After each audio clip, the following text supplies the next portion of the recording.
good lunch. So by 2050 we need to feed a growing population, 9.7 billion. It's a huge number, and we need to feed the growing population. That is the number one challenge. And the second important challenge is that for that we need to increase agriculture production, but we don't have the land area to increase. So that is the second challenge. Third important thing is that every activity, whatever we are doing it is going to affect the human beings, because we are causing a lot of pollution to the environment.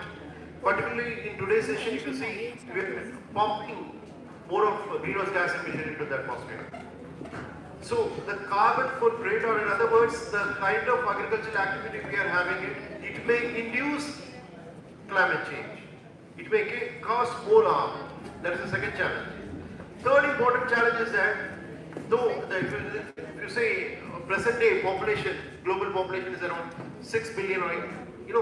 Within that 6 billion population, we have enough technology, we have all developments we are having it.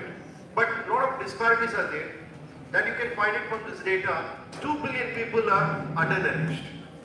So these are the challenges in front of us. To meet these challenges, do we have certain solution? And in this lecture, we'll be trying to figure out certain solution. And that solution is climate smart agriculture. Getting my point? So we'll go further. So in today's session, what we'll be trying to talk about is, we'll be talking about what exactly the stand on world agriculture. When I say world agriculture is at crossroads, because a lot of intersection points are there. When I say intersection points, we need to increase the production, and at the same time we need to reduce the harm caused by the agricultural activity. And that is the reason I say world agriculture is at crossroads. For your information, since the Industrial Revolution,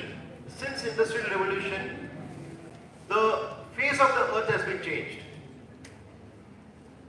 When I say face of the earth is changed, 40% of the land area is under agriculture.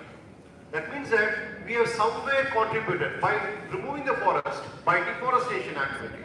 We have removed the forest and we went for agricultural expansion. So that also is the problem.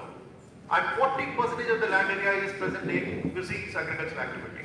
Okay, and that happened since Industrial Revolution. So as I speak to you, somewhere in the part of the world, somewhere deforestation activity is taking place. And if it is natural, fine. But if it is human caused, human induced, then it is a cause of concern. And when we talk about this, is about the land use change. The second important thing is that not only climate change, we have a few global challenges also. And I'm not going to deal with one by one the global challenges. You are well aware about the challenges in front of you. Stratospheric ozone depletion, biodiversity loss, and even the kind of imbalances that we are causing to the ecosystem, ecological imbalances. So these are the challenges. So having said these challenges, keeping this as at the backdrop, can we address the future? Can we have any path forward? So let us see one by one.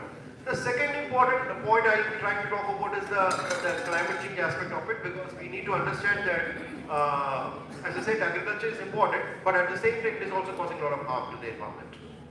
Third is that, third point of discussion will be on the interaction between agriculture and the climate system. Okay, what exactly the system is.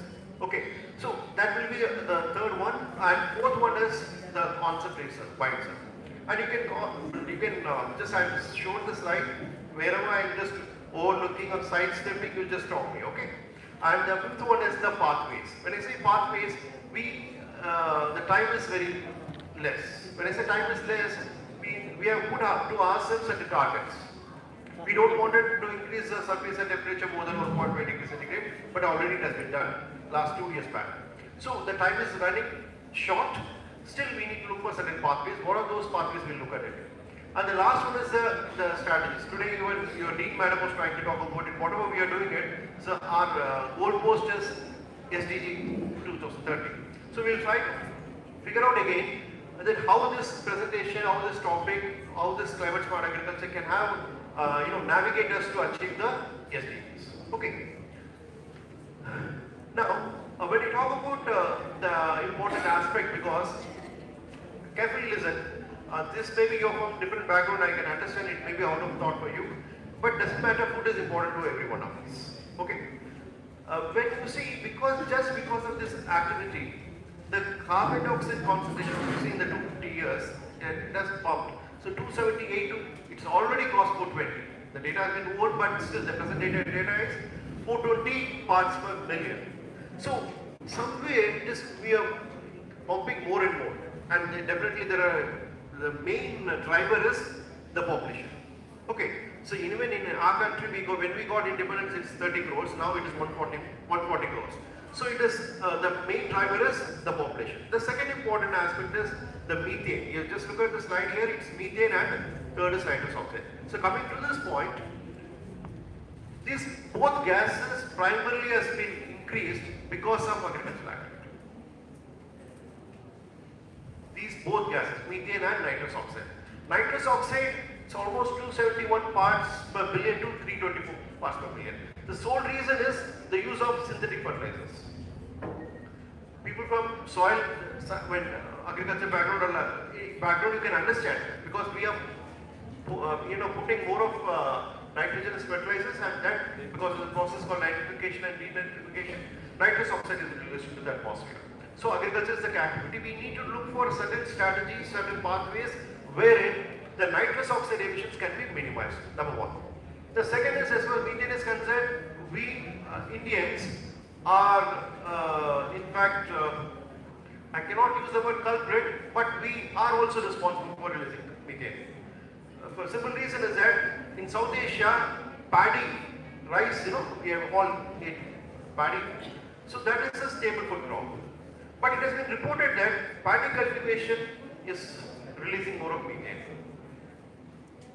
So South Asians, I talked about all the countries around us, including the big brother we are.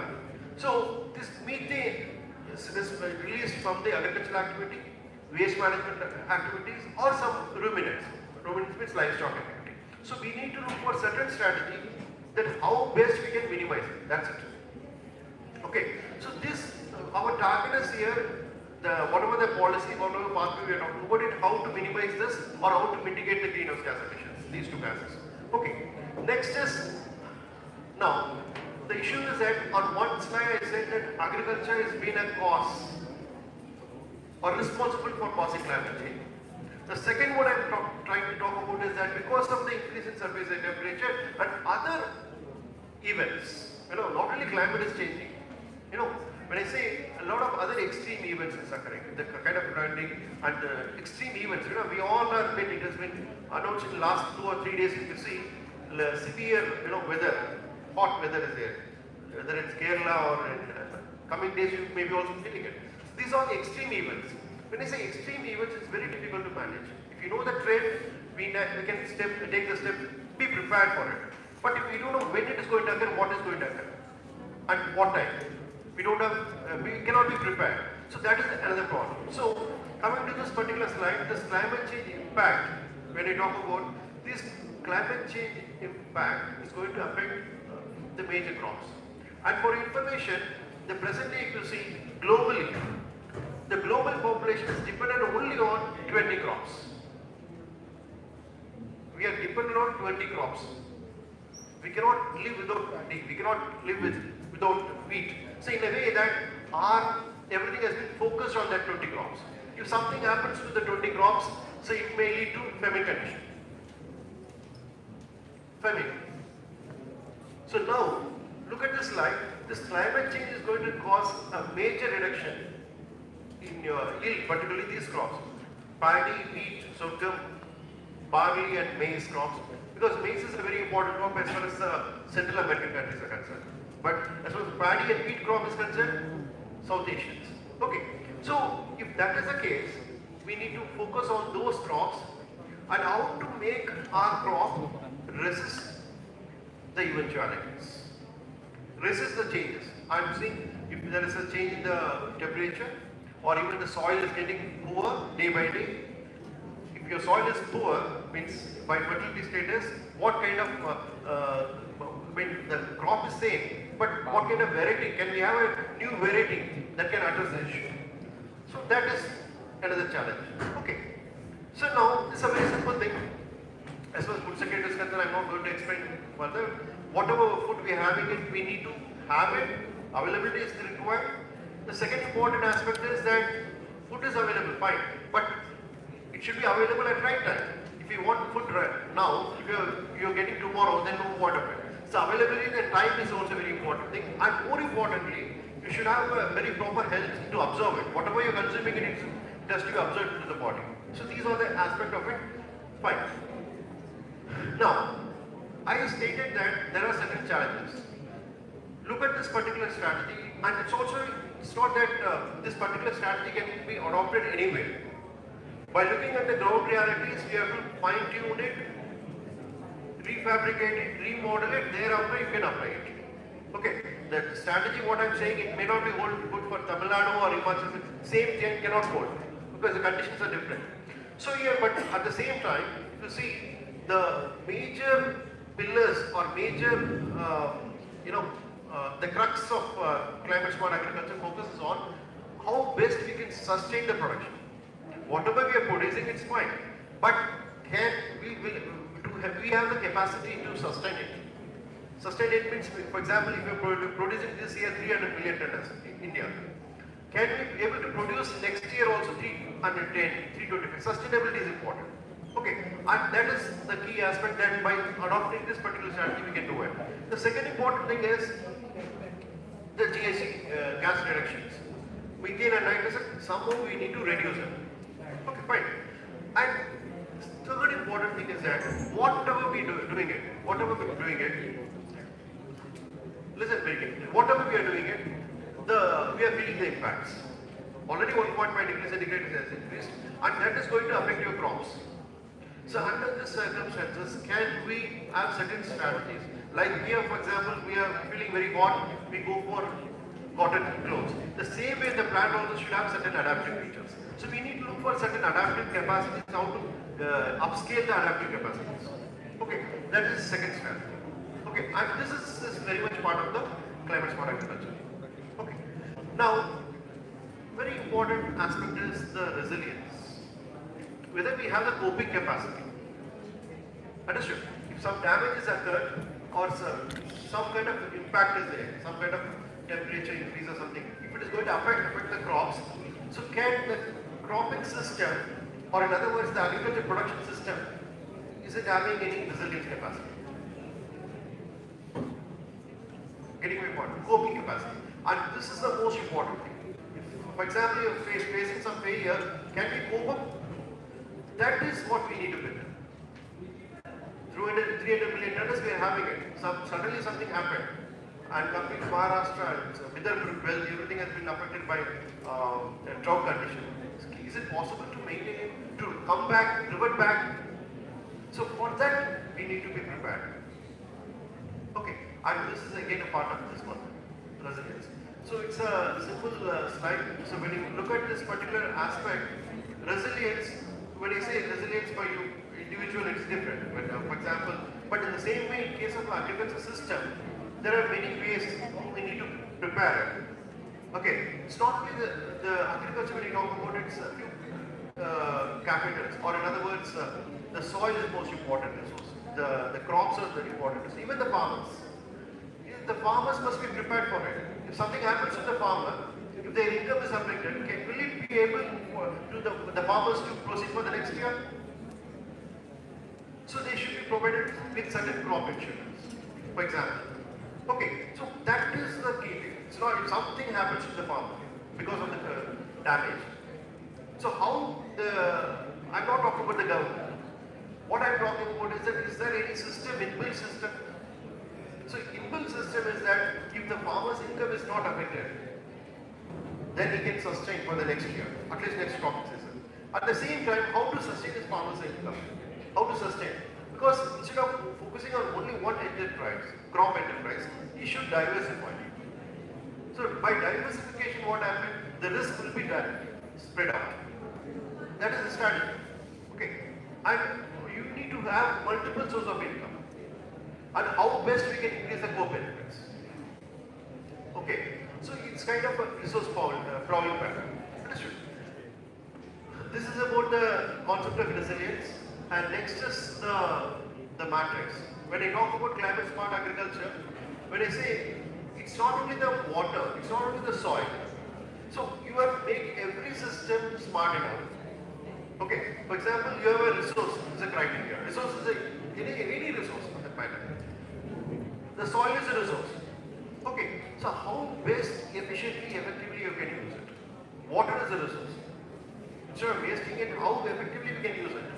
Understood? So a similar way, if you see, every component of agriculture production system has to be smart enough. That is what this slide means. These are few technologies. You can ask me if you have any queries. You can ask me, but okay. And what kind of linkages we are having? Straight away, if you see the SDG 13, climate action, it's very well related with our climate mitigation. But however, it is also related with the eradication of hunger, of poverty, even the biodiversity law, that is also very much related. So, not only that aspect, even the gender equality. See, when you talk about when I talk about gender equality, for example, in down south, most of the farmers, if you see, the women, their decisions are not taken. So can we, I'm not talking about any gender parity at all. I'm looking at the ground level, ground reality. In the ground reality, if you are in a position to provide the values or give your ear to a decision maker, women decision maker, particularly most of the down south, if you see, the animal husbandry activity, such a major activity, agricultural activity has been conducted by the women. So give them enough space for taking the decision. So that will be much better. Okay. And now, should I? Okay. Yeah. So now the issue is, these are the major things we are talking about. It. How your artificial intelligence can help you. Okay, that is a question. Say, when I say artificial intelligence, of course, human intervention is required. But at the same time, if all the aspects, for example, soil system or water system, see, is it possible that some techniques, some artificial tools can be used? For example, when you talk about artificial intelligence, particularly in our agriculture field, first important thing is the data.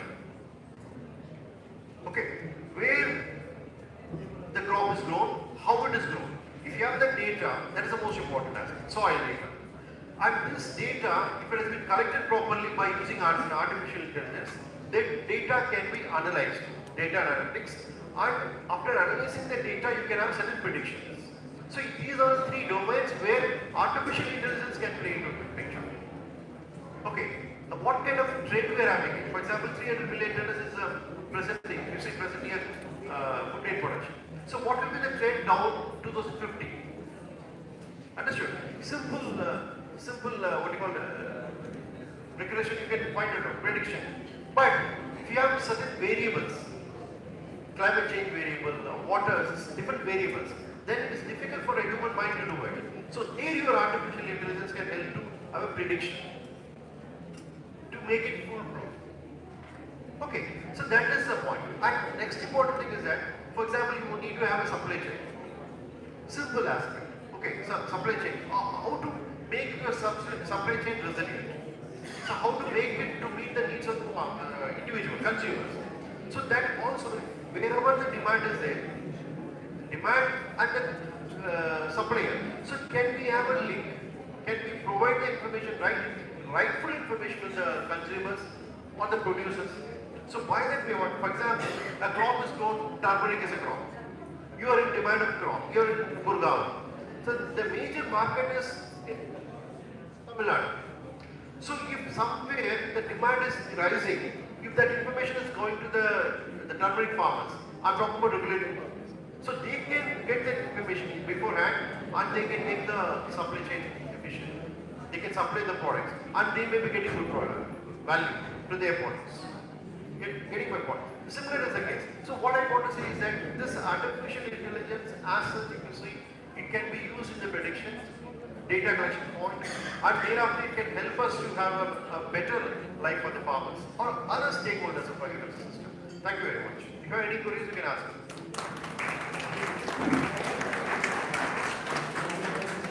Thank you, sir.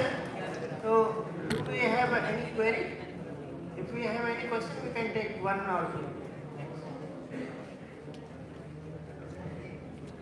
No? Thank you, sir, for briefing about climate modeling, how climate change is affecting the food security, and how AI is going to do climate smart agriculture and for achieving various sustainable development goals. Thank you, sir. Thank you, sir, for your enlightening session. I now request Dr. Anup Singh to facilitate our speaker, Dr. V. Venkatraman.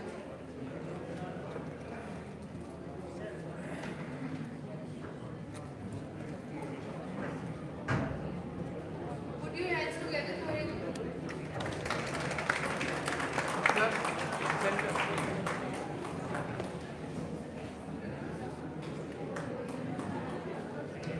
Sir यहाँ पर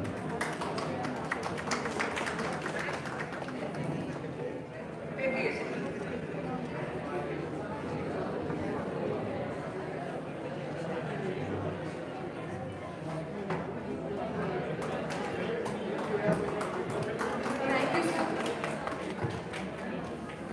We now move ahead to the ninth technical session of the day, and I'd like to welcome Dr. Anup Singh as Session Chair for this technical session as well. I request sir to please invite our next plenary speaker, Professor Dr. Piyush Malviya, Professor, Department Environmental Sciences, University of Jammu. So we have next speaker, Professor Piyush Malviya ji. Professor Piyush Malviya ji is an internationally recognized environmental scientist whose career spans over 2 decades of pioneering research, impactful teaching, and global collaborations in sustainable pollution management. Currently a professor and former head of the Department of Environmental Sciences at University of Jammu, India. He earned his PhD in Environmental Science from G.V. Pant University of Agriculture and Technology in 2001. Dr. Malviya's work centers on developing eco-engineering solutions for industrial wastewater remediation with a particular focus on bioremediation and phytoremediation strategy. His research blends innovation with practical applicability, tackling some of the most persistent environmental challenges, including complex industrial wastewater. His contributions have been recognized through numerous prestigious fellowships and awards.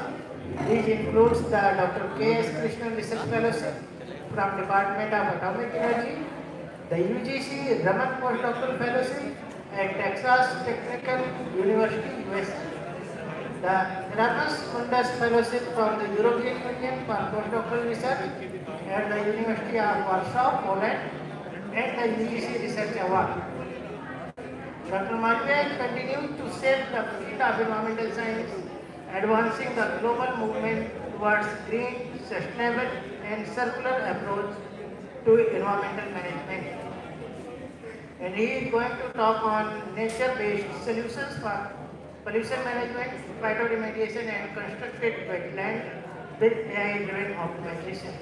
With this, I would like to invite him on the stage. So is the slide visible to all of you? That is stage also?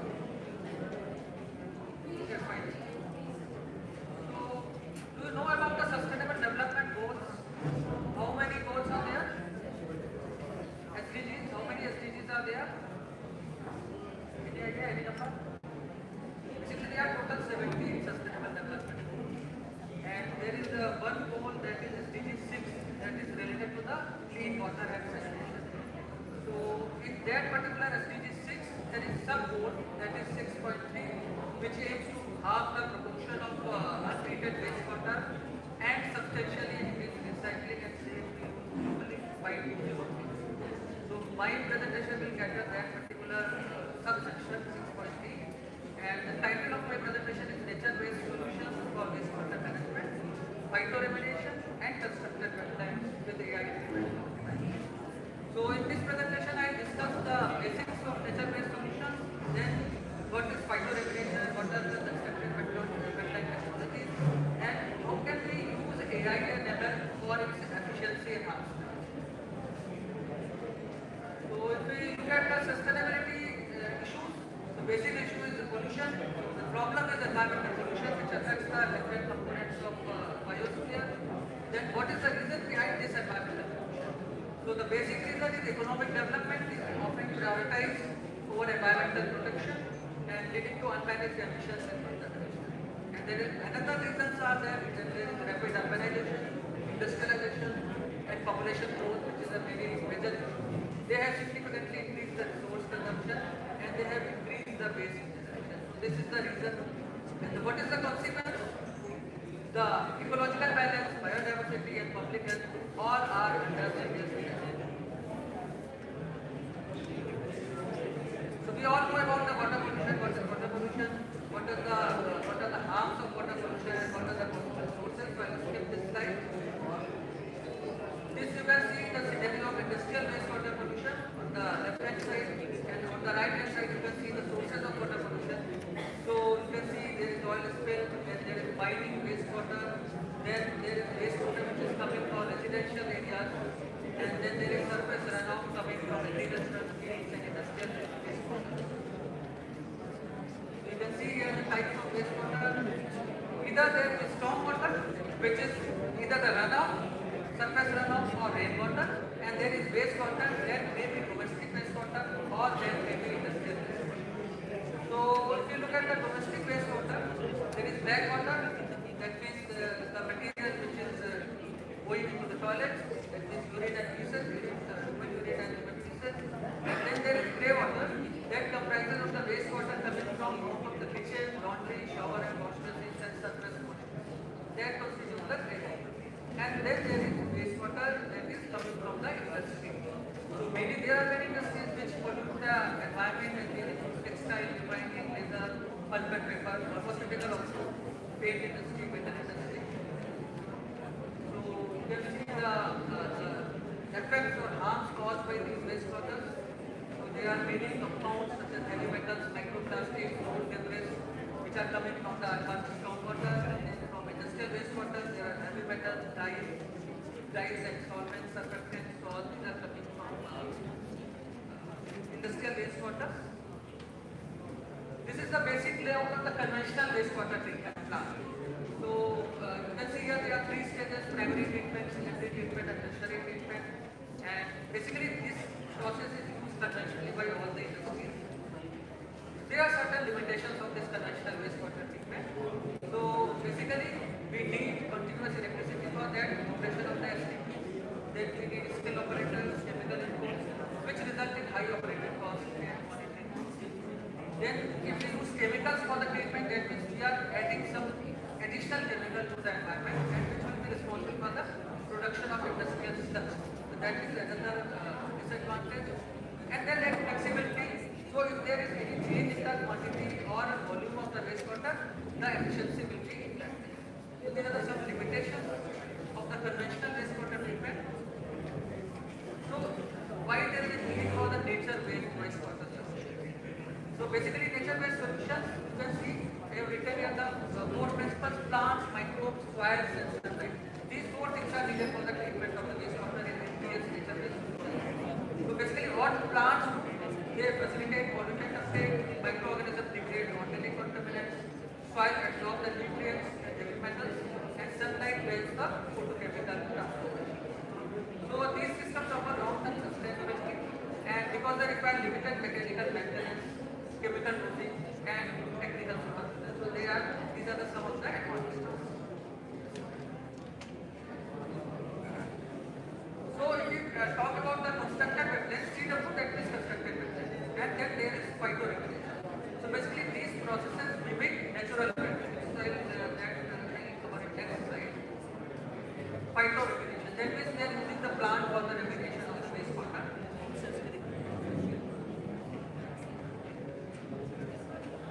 are the various contaminants which can be removed by the phytoremediation. You can see there are variety of heavy metals, then there are organic compounds, PTEX. What is PTEX in India? Benzene, toluene, ethylene and ethyl benzene and xylene. So these can be degraded. Then there are pesticides, then there are some nutrients also which can be remediated by phytoremediation. So why we use plants? Because they have extensive root systems which can absorb the pollutants, which can take it up, so that pollutants can be taken up by the plant. Then they secrete organic acids which can increase or which can enhance the microbial degradation activities. So these are some of the advantages of plants. These are some of the mechanisms of phytoremediation. You can see there is various mechanisms. Phytoextraction, the pollutants will be taken up by the plant and that will be that means the plant will contaminant will be extracted and then it will be contained in the above ground biomass. That means it will be stored either in the leaves or the then there is phytovolatilization. So volatile compounds will be absorbed, taken up by the plant and it will be released in the atmosphere. There are certain other processes. This is one of my paper in which I have covered phytoremediation processes. So what are the key plant traits which are required for the phytoremediation? So one is high biomass growth and deep roots. The high pollutant tolerance, the plant should be tolerant to the high selection of the pollutants. Then ability to accumulate to degrade the contaminants and adaptability. They should be adapted to the site conditions. So you can see here there are certain aquatic plants which can be used. So Ceratophyllum, Andrella, mustard, see this one, Hyporia, Crassipus, Hydropods, and the Lemna minor and the Spirulella polyriza that is called as giant cacti. So these are very efficient accumulator of the heavy metals. This is one of our work in which we have used natural fluid or Spirulella polyriza along with the microorganisms for the treatment of the tannin waste. So this was the whole process. You can see we have used the primary clarifier. Initial sludge is settled as a primary sludge and then the wastewater goes to the phytoremediation system. So you can see the green plants, these are Spirulella polyriza plants, and we have used isolated some of the bacteria from the roots of the Spirulella plant, and we have inoculated those bacteria also in their system. So that was system one, and then after that it had goes to the microremediation system in which we have used certain expert microorganisms which can treat or degrade that particular resource. And the biomass is settled in the secondary clarifier. There is steering also for the increased oxygenation. And finally, we got the treated wastewater. These are some of the bacterial stains which I have used. Bacillus lepsus, you can see the qualities of the bacteria. Bacillus tuberculous, Micrococcus aureus, and Cellulomonas parasitia. This is another one that was of the textile wastewater remediation. There are certain hyperaccumulator plants which can accumulate excessive heavy metal content. So these are some of the examples of Brassica duncea, a variety of sarso, then Vetiver, Elisa. These are some of the plants. These are some of the advantages and disadvantages. What is the advantage? The phytoremediation is low cost, and there is no demand of energy. And these are environmentally friendly. They can treat large amounts of contamination and they can create habitat. The plants will suitable. That's why we can use the phytoremediation. Now if we look at the second part of this presentation, that is related to the constructed wetlands. So what are constructed wetlands? The first photo, the first diagram shows the natural wetlands. So basically natural wetlands are ecosystems where plants, water, microbes, they work together. Okay? And we use this concept in the constructed wetlands.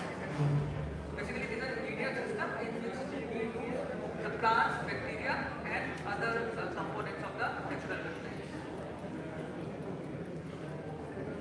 So you can see this clip. In this clip we have explained how the constructed wetland system works. Please keep quiet so you can hear this video.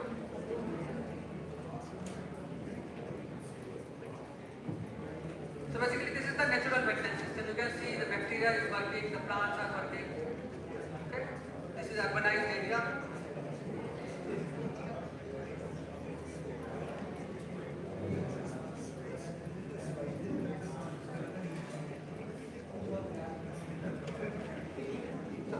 effluents are going in the system. Design and build constructed wetlands. A constructed wetland helps us slow and filter stormwater in a way that's closer to the natural water cycle. The plants, soils, and pools in the wetland are designed to clean the water, and they also provide ecological benefits by creating habitat for wildlife and pollinators. To learn more, go to Dora. These are some of the key components of constructed wetlands: the substrate, the plants, the microorganisms, and hydraulics. So this is one type of free water surface wetland. So you can see the wastewater is flowing to the surface of the wetland. So it will be the water will be the wastewater will be exposed. So there is a basin. I have given the specifications of this basin, and there are various mechanisms such as suspended solids by sedimentation. There are various processes. You can see sunlight disinfect the pathogens, and plants and microbes degrade the organic pollutants. Nutrients are removed through the uptake and transportation. So these are the various processes, and these systems as these are open systems, free water surface constructed wetlands. So there may be aquatic organisms, there may be amphibians and insects and other migratory ones.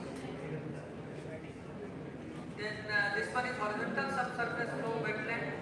So water flows laterally below the ground. Subsurface, that means the water is flowing below the ground. So it is called a subsurface wetland. That's why the advantage is that water is minimized, and there will be no mosquito problem because there will be no wet wastewater. This is vertical flow. This is the flow will be vertical, and it will be from the perforated pipes. So there are some emerging contaminants also for which we can use constructed wetlands. And these are the components of constructed wetlands. We get liner just to protect the groundwater contamination. Then there is electric structure, bed. There will be plants, and there will be outlet. So you can see in this photograph, in this diagram, the various stages of formation or manufacturing of constructed wetland, how we develop the constructed wetland. Initially there will be excavation, we excavate the ground, and then we install the liner just to protect the groundwater from the further contamination. We weld the HDPE plastic because just to prevent the leakages. We use the substrate as a gravel. The gravel is used as substrate. Then we use perforated pipes, and finally we plant the different types of plants. This you can see, this is Canna indica, ornamental plant. So this can also be used with the constructed wetland. So if we compare this constructed wetland technology with the conventional wastewater treatment technology, so there will be no mechanical, there is no need of mechanical aeration, there is no need of energy. Okay, it will not produce any chemical sludge, and cost will be less and ideal for the rural system or individual colonies. These are some of the limitations. We need larger area, and there are some other limitations. These are the various factors which affect the wetlands: temperature and climate, proper selection of the plant species, type of the substrate, and depth of that I have explained in this diagram also. The total lifespan is around 50 to 25, so it is a long duration treatment system. You can rely on that, and it can be extended with periodic maintenance.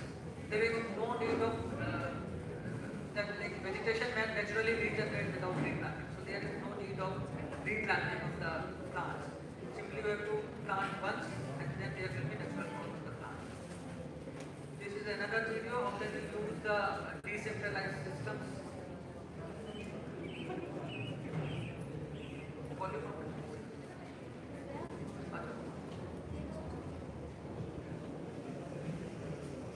In individual settings or small settings, we can use such systems. There is initial settling. There you can see it will. These are the bacteria which are moving. You can see here rainwater is collected from the rooftop, stored in underground systems, and then we can use this rainwater, the waste material, in the settling tank. Initial contaminants will be removed there.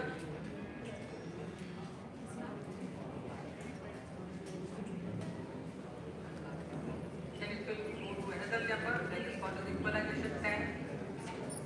So it will be homogenized basically in this equalization tank, and from equalization tank it will go to the constructed wetland. So you can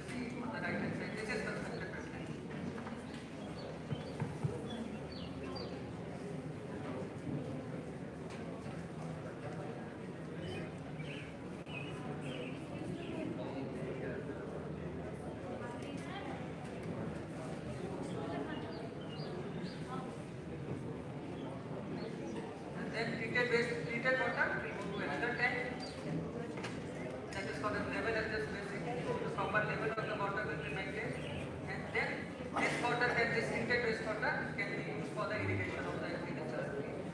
So that is the last part of this.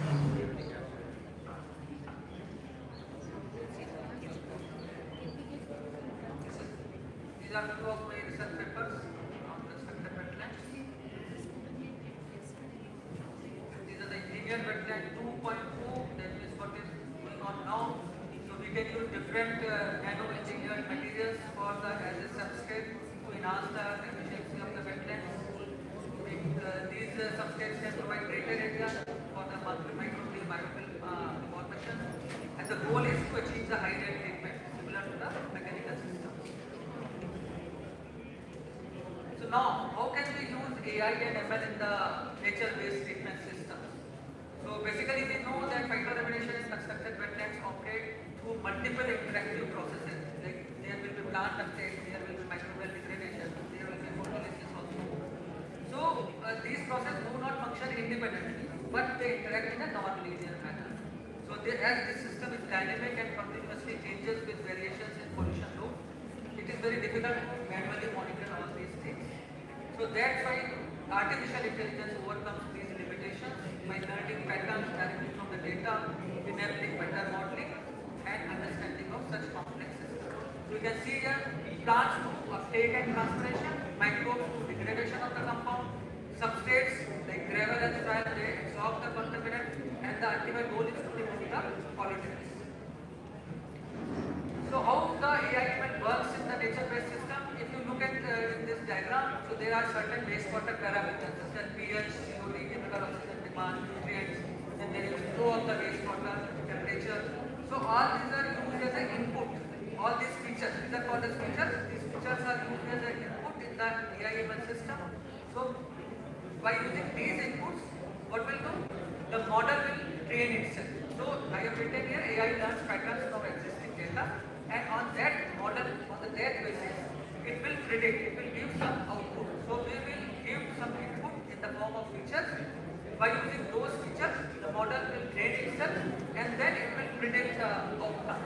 And that outcome will be used as a new data for further training of the model. And these are some of the common models you can see in that is called as artificial neural networks. So the artificial neural networks are effective at capturing complex non-linear interactions among plants. So it will learn, basically, it will sort out the complex interactions. Then there is random forest models, RFM. So it will predict the reliability of the multiple decision paths. So it will improve the operational parameters. How can we achieve efficient remediation? And then there are LST, long short-term memory models. So these are particularly useful for the time duration, time-dependent activities.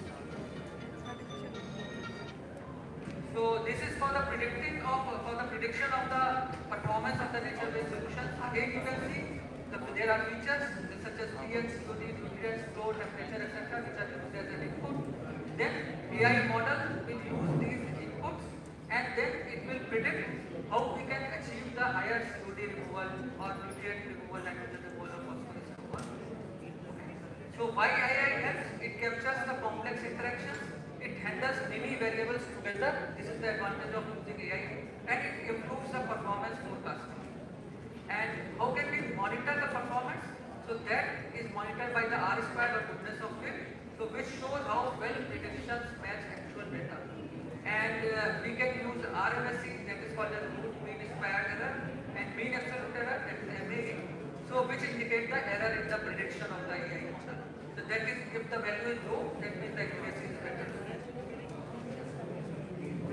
So AI, we can use the AI for the optimization also, optimization purpose. So you can see like what are our goals. First we can define those goals. Like what should be the aeration pattern, what should be the density of the plant. So what will we can use genetic. There is one AI optimizer called as GA, genetic algorithm we can use, and it evolves with the data. Then it generates the data or predictions, and then it evaluates those predictions, and finally we can use those predictions for the best solution that I have written here. Optimal HRT, best aeration, ideal plant density, and suitable substrate. That means just to achieve the maximum efficiency. So what is the outcome? It is the better efficiency, lower trial and error issues, and improved design and operation. smart monitoring and control of the nature-based solutions. So you can see various sensors are used in this system. So there will be sensor-based monitoring. We can analyze the real-time data and then we can control those parameters by using AI. So basically there is system shift in this case is from static operation, which is fixed, non-responsive operation, we move to adaptive operations and which responds to the changing conditions. And finally there will be intelligent operation, that is AI will control the working of the NPS. So AI driven self-optimizing system. So this is the goal for smart monitoring. What we can do in the future by using with use of AI and ML in nature-based solutions. So there is digital twin technology. We can make the virtual replica of the constructed wetlands, and then it will shown here also there will be digital twin virtual replica of NPTS is nature-based treatment system. So we can simulate the scenario, what if scenarios, and we can test changes virtually, and there is no risk and cost involved. Then we can use drones and other things like remote sensing. So from distance we can measure the health of the vegetation which is planted in the constructed wetland. Then IoT, Internet of Things based systems, this supports the continuous data collection through the sensors and it provides real-time information. And finally the big data analytics that can be used for the analysis. So big data analytics can handle large and complex data, and then it discover the hidden patterns in the system or the treatment system, and then we can take the data-driven decision. That will also be taken by the AI. So the future of NPTS include scalable solution from local to global, the greater resilience, it can adapt to environmental variability, and smarter management, that means better planning, operation and policy support. So these are the evidences of AI contribution in nature-based solutions and related systems. So if we compare the AI-enabled system with the conventional system, you can see the difference. That in case of conventional system, there will be fixed operation. We have to try many methods. That means there is trial and error adjustments, fluctuating performances, and delayed response to the changes. So these are some of the disadvantages of conventional NPTS. What AI will do? There will be data-driven control. That means AI will analyze the real-time data and it will continuously optimize the system to gain the maximum efficiency. There will be stable performance. That means there will be consistent treatment efficiency with minimal fluctuations, optimized pollutant removal, and there will be faster response because real-time detection and automated adjustment enable quick response to the environmental changes. So basically what AI do? AI enhances prediction accuracy, operational stability, and overall treatment performance. So you can see this one of the studies of 2025 in which by using AI, energy use was reduced in the range of 7 to 30%, accuracy improved from 15 to 25%, operating cost reduced. So there are some advantages of using AI and ML and nature-based solution technology. So these are some of the limitations. I will not go in detail. Basically addressing existing limitations through targeted research and technological integration will enable the transition of nature-based treatment systems from the experimental setups to reliable, stable and widely adopted solutions for sustainable wastewater management. These are some of the challenges and considerations. Large land is required for the nature-based solutions. So this is my closing message that nature has always been a master engineer and together we move toward a cleaner and resilient future by using such nature-based solutions. So I will end my presentation with some of the photographs of real constructed wetlands, so you can see how the constructed wetlands look like. So this is of Highland constructed wetland. It is planted with Iconia crassipus, or you can say water hyacinth, common name is water hyacinth. Then it is the constructed wetland with floating leaf plants at Florida. Again, Orlando, Florida. This is free water surface constructed wetland, so you can see the water is moving on the surface only. That's why it is called as free water surface. This is vertical flow constructed wetland. In common read, it is at France. So you can see here the perforated pipes. These are used for the even distribution of the wastewater throughout the whole constructed wetland itself. It is at Denmark, Olympic Park is it. So it is FWS, that means free water surface, HF horizontal constructed wetland. Taifa area, this is also a type of plant which is used. It is at Kolkata. You can see here that there is some multi-nature, Asola multi-nature trail. I do not know about this location, but it is in Delhi, near Kazindipur. Then at Auroville, Tamil Nadu, at Palavilla, Haryana, CW is named. You can see the process of making CW again. You can see the perforated pipes are there. Then there is a lining, and then finally there is planted constructed wetland. It is a gem. Horizontal flow constructed wetland is used for hospital, for the treatment of hospital wastewater. This you can see, you must have identified this ornamental plant. This is Canna indica. So this can be used for the constructed wetland operations. You can see the woman working for making of the constructed wetland. This is with Canna indica again, and fragmitis in Andhra Pradesh.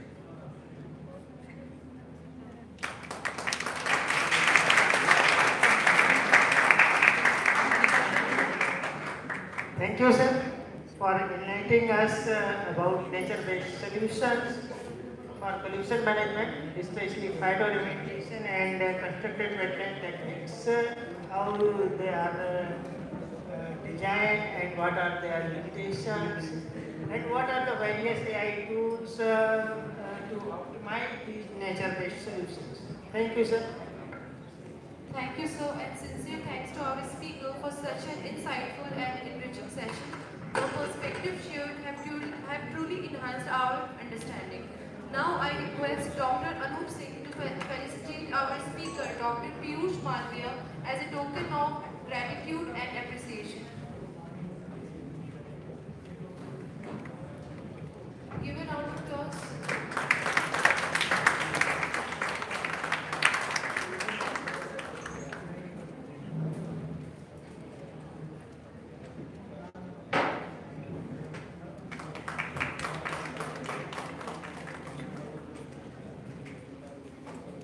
Thank you, sir. We have our next plenary lecture by Dr. Dheeraj Rathod, School of Environment and Sustainable Development, Central University of Gujarat. I request Dr. Anup Singh to kindly invite them on the stage.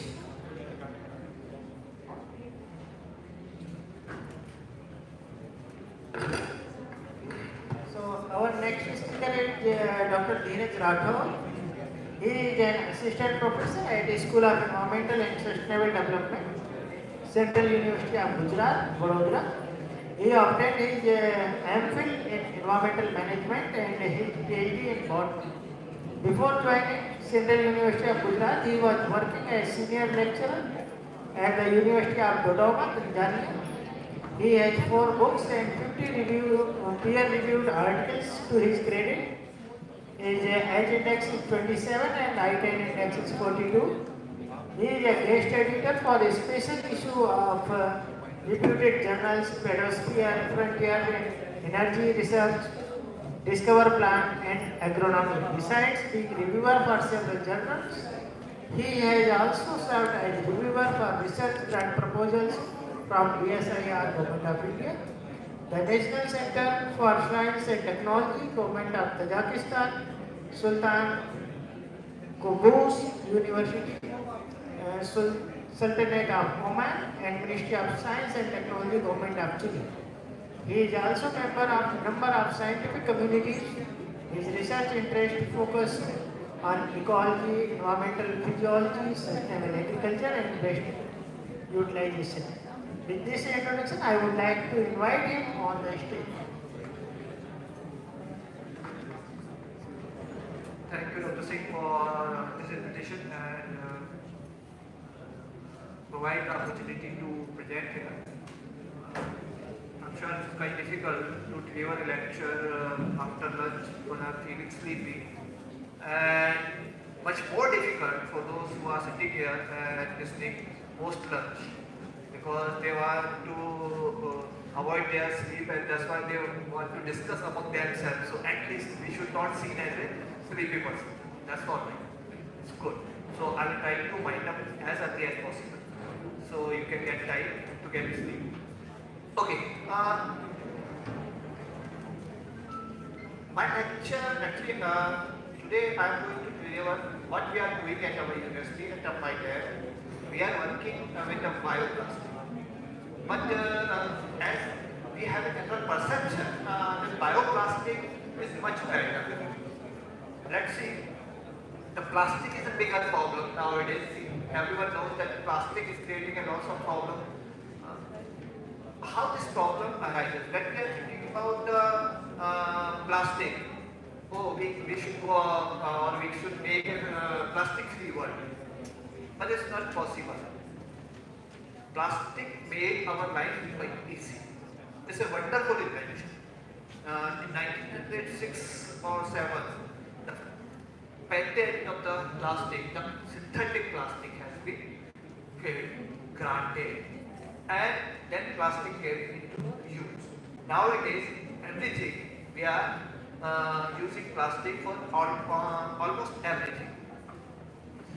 See, the wonder of the plastic is non-corrosive, highly moldable material. Whatever the shape you want to give it, we can provide to it, as well as the degradation is not there. But later on, we realize that degradability is not there, and that is the problem, because it's not going to be degraded. It will remain on the earth for a longer time, and it will create a larger pile of the waste material. So, what we can do for that? India's bioplastic market is considerably increasing, because remember, the synthetic plastic is arrived after 1907, though the much use has been started in last 30-20 years. But before that, we were using the material from the biological sources. So the bioplastic is already there. But how we can much utilize this material? So the India's bioplastic market size was around 447 billion US dollar, and it is expected to increase by over 1,500 US dollar. So there is a big market. Bioplastic, if you will see the evolutionary process of the bioplastic, there are three different types of bioplastic we can generally considered as the first generation, second generation, third generation. Because the first generation is quite easy, but it will compete with the food material. The second generation, we are using the agricultural material, but which we cannot use as food material. But the land use is changed. So the third generation from the microbes or the animal, where the land use changes is not that bigger problem. Now, we have to consider bio doesn't mean everything is good for our ecosystem or the ecology. There are two different types of bioplastic available. One is bio-based, which is produced from the biological sources. Second one is bio-based, but as well as the biodegradable. See, we use toothbrush in the morning, made up of what? Plastic, isn't it? So, how many months we use that toothbrush? 6 months. How many months? 6 months. Maybe around 2 months maximum. And after that, is there any use of that toothbrush? Yeah, we as an Indian, we use it for some other purposes also. But as a toothbrush, we can use only for 2-3 months. It means we not need that toothbrush should not be degraded for 100 years or 200 years. It should be decomposed within a year or 2 years, isn't it? So the plastic material, if not required for a longer time, like the sewage line.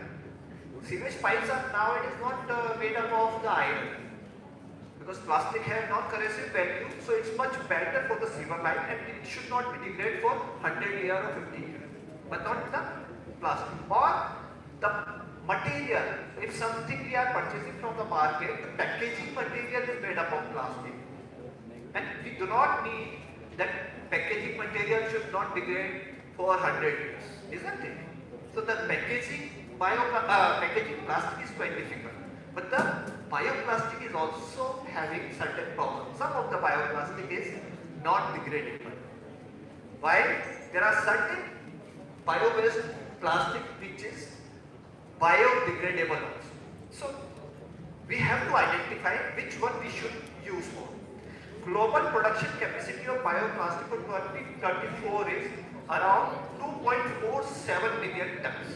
Means still we are producing bioplastic in comparison to the normal plastic or the synthetic plastic. So can all the bioplastic is good for the environment?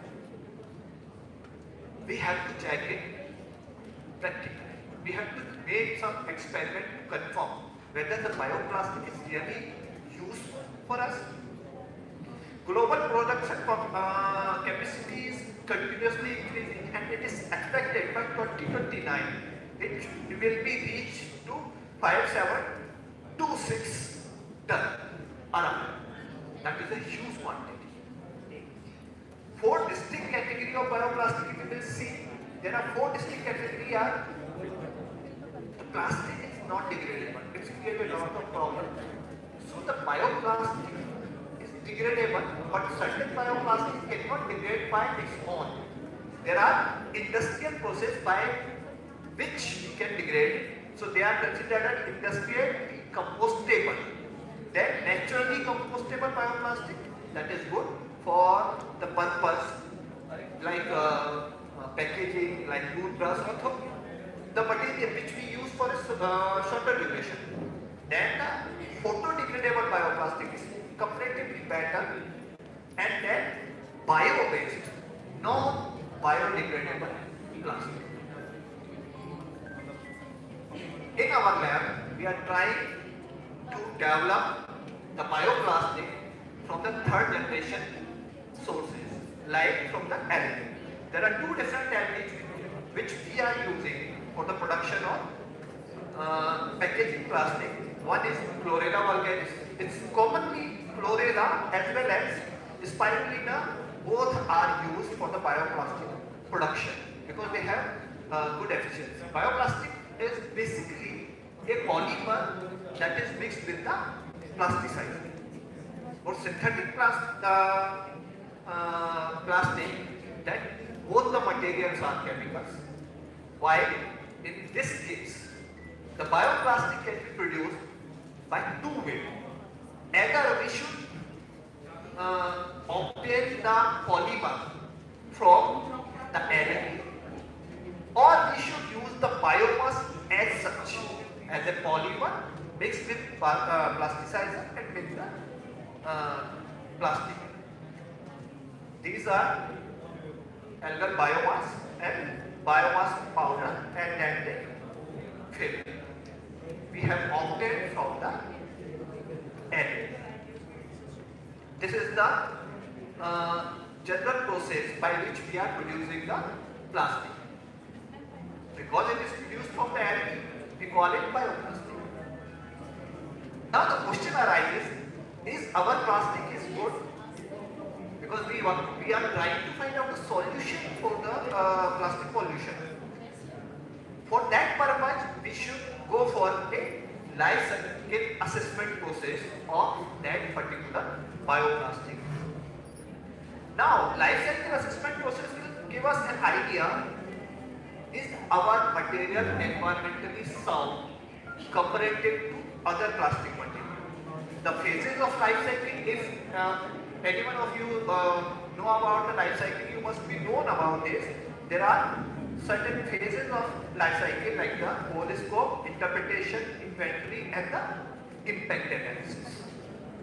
This is our system boundary for the purpose of algal bioplastic environmental performance. In this system boundary, there are certain inputs and a complete system is within the system boundary where we are have calculated all the processes of algae production to plastic production, and at the end the output. These are certain measures which suggested the environmental performance of algal bioplastic as compared to the other material. Lab scale bioplastic having the greenhouse gas emission 0.49, while the PBAT plant industrial compostable plastic, it is having 8.66, while the conventional plastic, that conventional plastic is a pump, the conventional plastic having emission is only 2.37 as compared to bioplastic. These all are the bioplastic.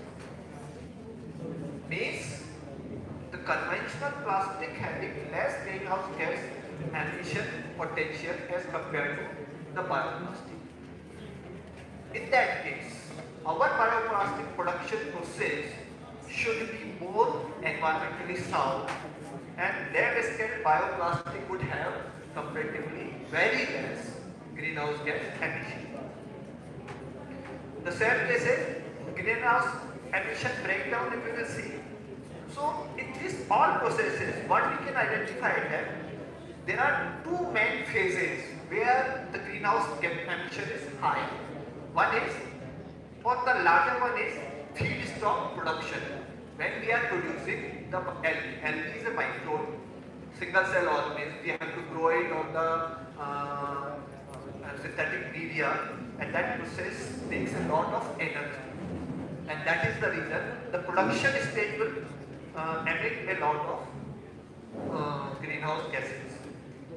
In the case of conventional, this process or this phase is very less. But the other phases, for an example, manufacturing or the end of life. This end of life, transportation and manufacturing for the conventional plastic is very high for the greenhouse gas emission in case of that. While in case of PLA, which is obtained from our algal based plastic or non-biodegradable, in all the cases it is comparatively less. We can also, other than algae, we can also produce bioplastic from the other polymers like the starch. Remember those. These are the end of life scenario for the environmental impact comparison, in which we can find that industrially compostable bioplastic are performing well at certain places. It means we have identified that our lab scale bioplastic is having certain good environmental performance. Although we have recently came up with a publication which is published in 2024, and this paper has given us some more glimpses about the spirulina bioplastic production. These are the different impact categories in which we have identified that this particular spirulina having several environmental impacts, or the greenhouse gas emission impact, or the global warming potential. When we compare all of these, what we have identified, this particular production process, major problem occurs in this is the production xerox media, which we require xerox media for the algae production, and then the biomass processing. These are the two stages in all of the cases, which is creating a lot of problem for the environmental performance. Presently, we are working at this stage where we are trying to reduce the emission at the production stage. We are trying to reduce the impact at the production stage. Although there are certain key challenges all the researchers will face, including us, like the high manufacturing cost. When we are thinking about to shift from lab scale to industrial scale, the cost is quite high, and that is the bigger problem, bigger challenge. Then financial initiative. No investor would like invest the money when there is a less chance of the economic benefit. Then the limited industrial composting facility, because certain industrial compostable bioplastic are performing well in case of environment. But we require this composting facility higher number. Then the inadequate waste management, consumer awareness, competition for resources. Consumer awareness is very difficult because I'm not sure how many of you would prefer to put your food material into a plastic which is opted from the algae, because you will think about okay, this algae can create problem on our samosa when we will keep this samosa. Infection can be there.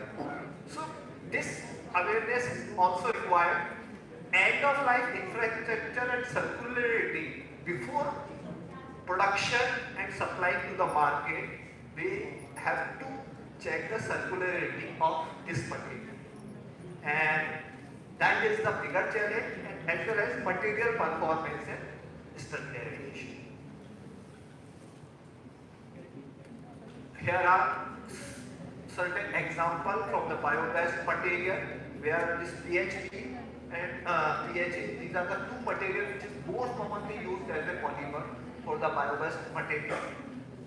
If you will see, the PHP almost completely biodegradable material, so it can give us, we are trying to obtain this PHP from the spirulina, and we are expecting that with the low input we can get it. Thank you, and I hope I have completed it within the time so you should not miss. And if someone having any query, you can ask me. If someone having any suggestion, you can also ask to me. How I can improve my algae production, or how I can improve my bioplastic production. कोई suggestion है? दीजिएगा suggestion हो तो. चलिए ठीक है. Thank you. Thank you, Dr. Rathod. So, whatever suggestion you can email him. Yeah.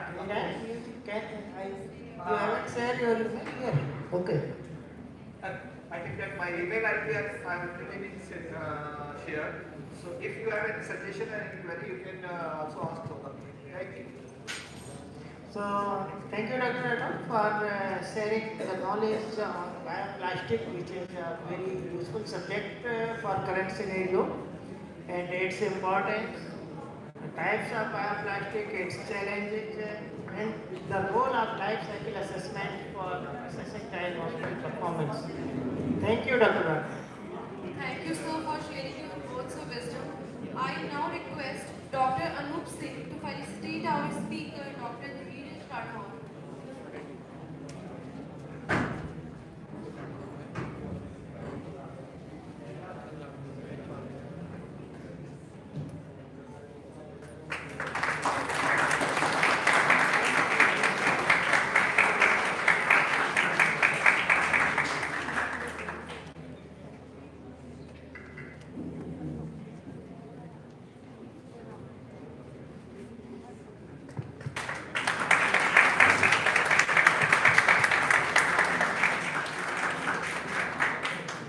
Thank you, sir. Now we have our last technical session of the day, and I welcome Dr. Anup Singh as session chair for this final segment as well. I request sir to introduce our final plenary speaker, Professor Dr. Shelly Srivastava.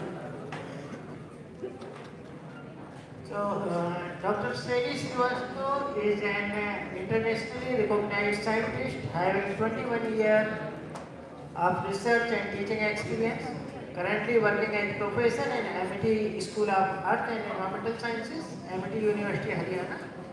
Dr. Shelly has completed PhD degree from the Perth University and specialization in microbiology and biotechnology.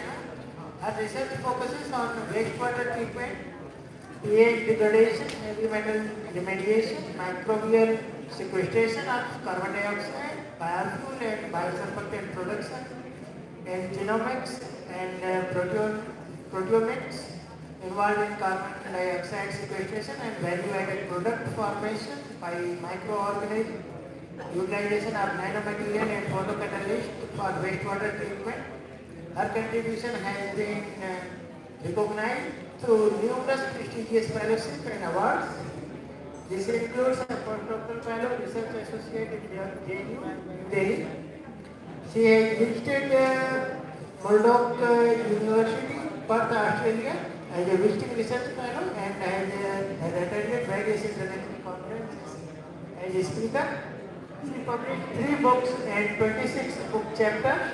She is a life member of various scientific communities and a reviewer of various international journals.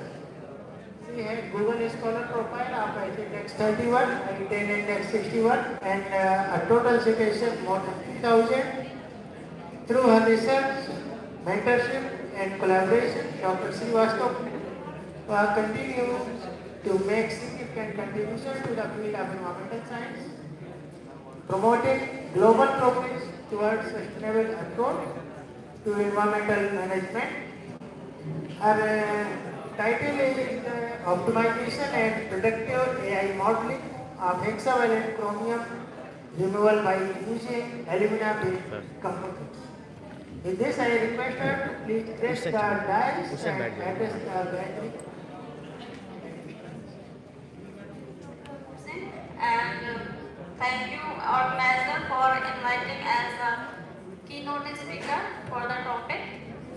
So my topic is the optimization and predictive AI modeling for the removal of heavy metal hexavalent chromium and use the AI for the optimization of the process for the removal of these heavy metals.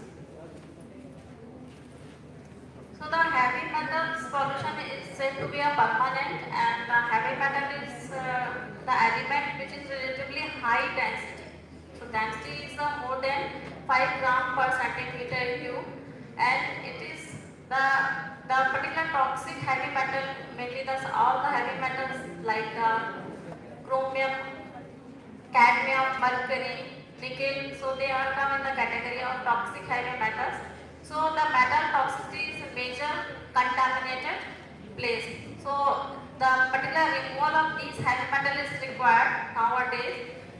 So as the slide shows that there is a lot of the sources for the sources of the heavy metals like the industries, transportation, residential, mines. So the different sources it come in our environment and it pollute the environment such as air, water and soil. The pollution of the heavy metal is said to be permanent because they are not biodegradable. They accumulate within the ecosystem. So organic pollutant they degrade in the environment, but the heavy metal is not degradable, but they can transform from one speciation to the another one, and they bioaccumulate and can be removed from the system.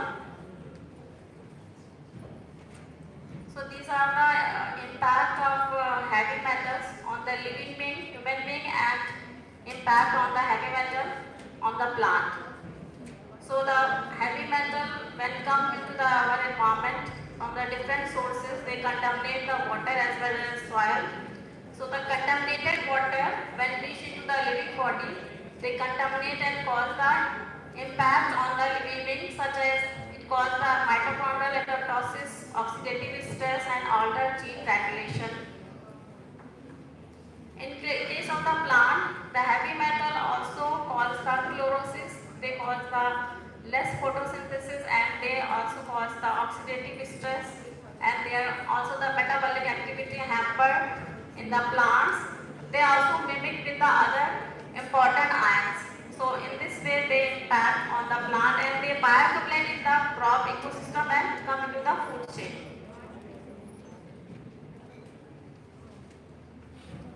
So the impact of heavy metal is very toxic for all the living beings. So it is desirable to remove from the system such as from the wastewater. So there are some common technique for the removal of heavy metal is the adsorption methods. So there is a lot of the adsorption material which are nowadays using for the removal of these heavy metals. So activated carbon, biochar, clay, minerals and agriculture waste, and many of the nanomaterials are also reported for the removal of heavy metal.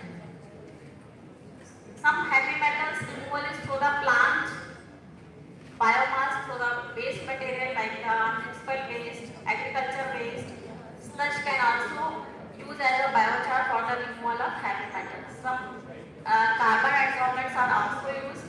Some mineral adsorbents are also used for the removal of heavy metal. So for the removal of heavy metal, there is a lot of the absorption studies are present, and there's like the friendly isotherm, and these isotherms are used for the study and prediction of the removal of heavy metal from the wastewater.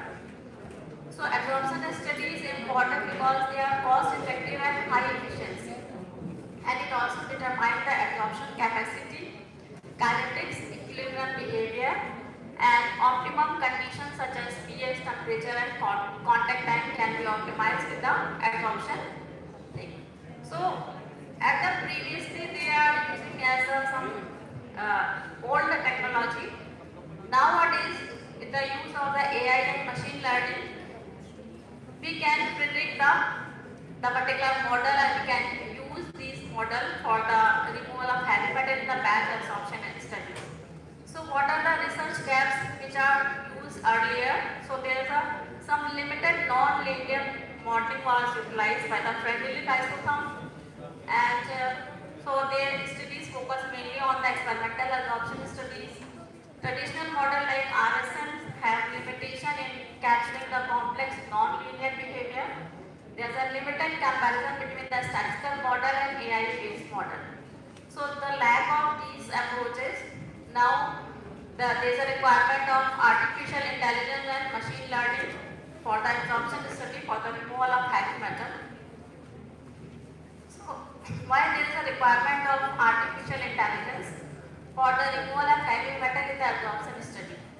So there is a system complexity, like when we utilize the different heavy metal in batch studies, there are different types of the parameters which are dependent on the pH, dose, concentration, and there is strong interaction between their variables.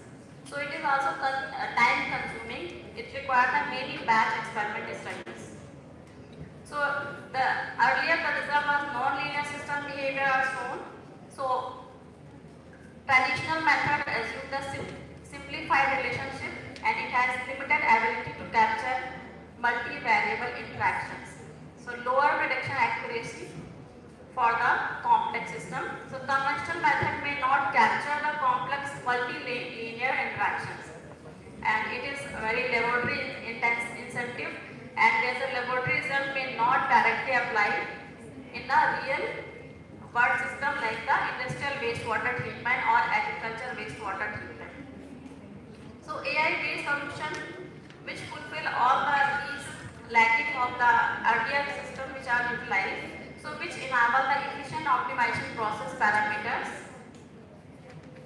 The need for artificial intelligence and AI and machine learning in absorption modeling studies.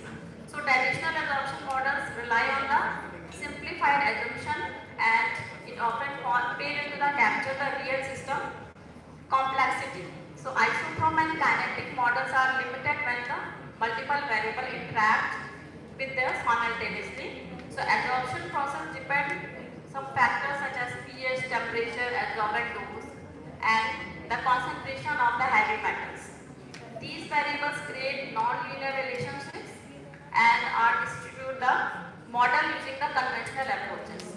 So AI and ML techniques provide the accurate prediction by learning patterns from the experimental data. So artificial neural network is also utilized for the optimization process and optimization studies of the absorption model. So ANN are the computational model which is inspired by the structure of the human brain. So they consist of the input, hidden, and output layers connected through the artificial neurons. So ANN model learn pattern from the data through the training and adjust weight accordingly. They are highly effective in modeling non-linear complex absorption system. ANN architecture can be customized by adjusting layers, neurons, and activation functions. So ANN is also utilized in absorption modeling for high accuracy and the good prediction values. So ANN models input such as pH, contact time, adsorbent doses, and initial concentration are utilized. So these models predict output such as removal efficiency and absorption capacity of the particular adsorbate. ANN model interaction that are not captured by the earlier traditional kinetic models. So they have been successfully applied for heavy metal remediation or its studies. NN models generally provide higher protection accuracy as compared to the conventional methods which are utilized earlier. So both ANN and RSM model which show the prediction is more accurate as compared to the only the single ANN model. Response surface methodology used for the statistical design and optimization of the experiments. ANN provides the powerful prediction model for non-linear absorption systems. RSM identifies the optimal condition while the ANN improves the prediction accuracy. The combination reduces the experimental efforts and enhances the model reliability. So the hybrid system of both ANN and RSM can improve the absorption studies and show the accuracy and non-linear of the system. These are some benefits of the machine learning and AI. So there is a experimental model batch study for the chromium removal from the wastewater. So the study is done by my research scholar. So hexavalent, I am talking now from the particular model I have taken that the chromium removal, that is the hexavalent chromium removal. So it is highly toxic and it comes into the industrial wastewater. It is very carcinogenic. It causes the effect on the gastrointestinal cancers. It leads to the lung disease, some organ damage like kidney, respiratory system and liver. It also causes the skin irritation. It persists in the environment for the longer time. So the conventional method which are using nowadays are very difficult and solving. So the nature of the hexavalent chromium is soluble and highly mobile and which causing the rapid water contamination. So absorption stage is widely used due to the efficiency and simplicity. Some absorbent material which are utilized for the removal of hexavalent chromium, that is the activated carbon, biochar, metal oxides, and they effectively remove the hexavalent chromium by binding the sites and through the ion exchange mechanism. Some of the nanoparticles are also utilized for the removal of hexavalent chromium. Now the objective of the work is the removal of hexavalent chromium through the use of alumina, that is the nanoparticle alumina biochar, and Lg alumina biochar nanobioconjugate. So these nanomaterial biocomposite and nanobioconjugate are constructed. The particular performance of evaluation of chromium 6 removal efficiency was performed and the process parameter are optimized like the pH, concentration and the absorbent doses, and there the predictive model was used for the RSM and ANN for the efficient and non-linear effects.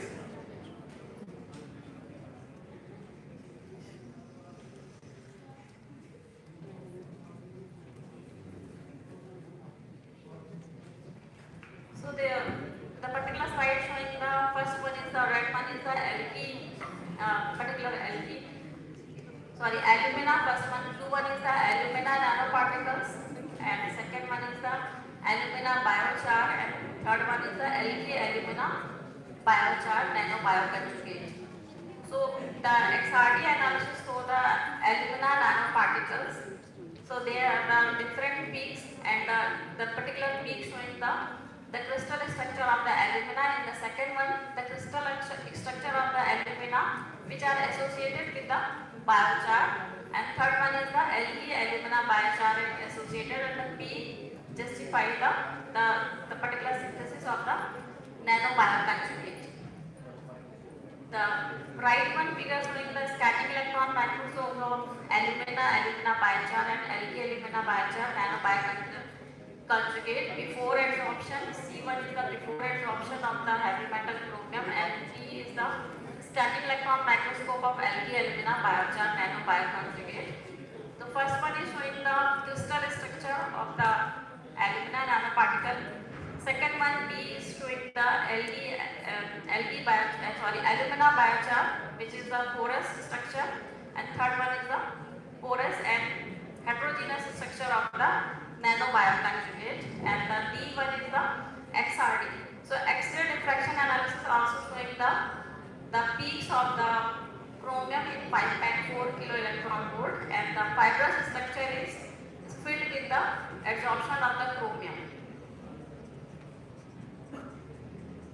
So this is the FTR analysis of the alumina nanoparticle and alumina biochar nanobiocomposite, and C is the Alg alumina biochar nanobiocomposite.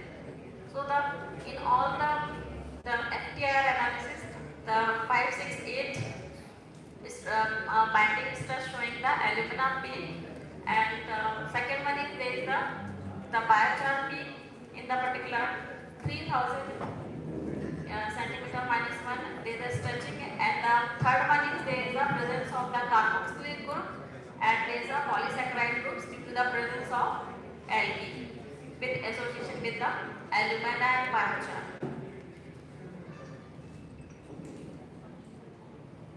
So this is the adsorbent performance radar. So the Python algorithm was applied of these different parameters of the adsorption studies. The first one is the Alg alumina biochar. It shows the different concentration of the chromium from 20 to 100 ppm. So the red one is the radar structure, which showing the maximum concentration of the removal is at lower concentration, and when the concentration of the heavy metal, that is chromium, will increase, the adsorption efficiency decreases due to the binding sites are enclosed with the particular heavy metals, that is the chromium. The second one showing the best efficiency of the Alg alumina biochar, which is most efficient at lower concentration of the chromium. The pH 3 was the best for the removal of heavy metal of adsorbent Alg alumina biochar, and the concentration is the 20 ppm. While the concentration increases, the particular adsorbent efficiency also decreases. In the 30 minutes, there is a maximum removal of the heavy metal was achieved. Now this is the initial first one is a graph. It is a chart shows that chromium removal percentage in single parameter, which is valued. The solid lines, that is the polynomial fit of the RSM, dash line showing the ANN. So error best represent the particular in chromium 6 concentration, there is when increasing the concentration, the adsorption efficiency is also decreased, which is showing the ANN and RSM both model. The effect of contact time in both ANN and RSM model, they have shown that the particular higher, as the concentration increases, the adsorption efficiency is also decreases. They both are showing the best result at the 30-minute contact time.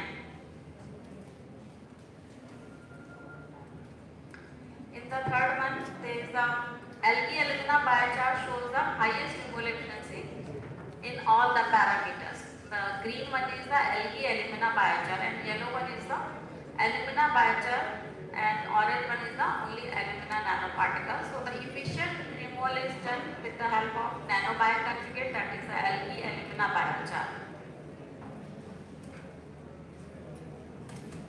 So this is showing the model validation of RSM and ANN. So ANN predicts closely to the actual values.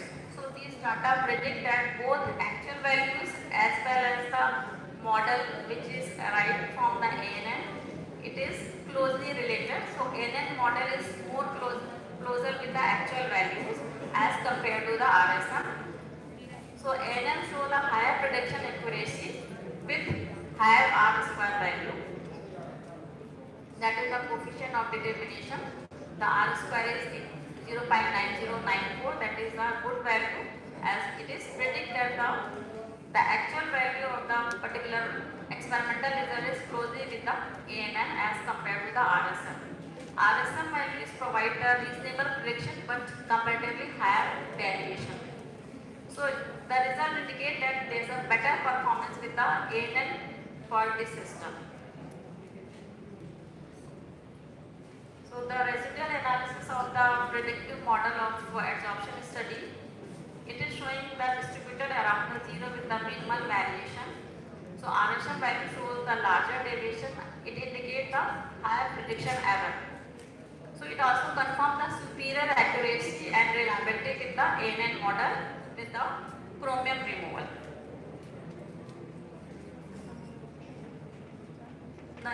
This is the comparison of RSF response surface heat map and contour map. Heat map showing the changes with the pH and the concentration of the chromium, which shows the at lower pH, which is closely related with the removal of heavy metals. The lower the pH, the higher the hexavalent chromium removal. So the hexavalent chromium is the particular negatively charged and it is removed by the presence of the alumina and Lg alumina bioconjugate.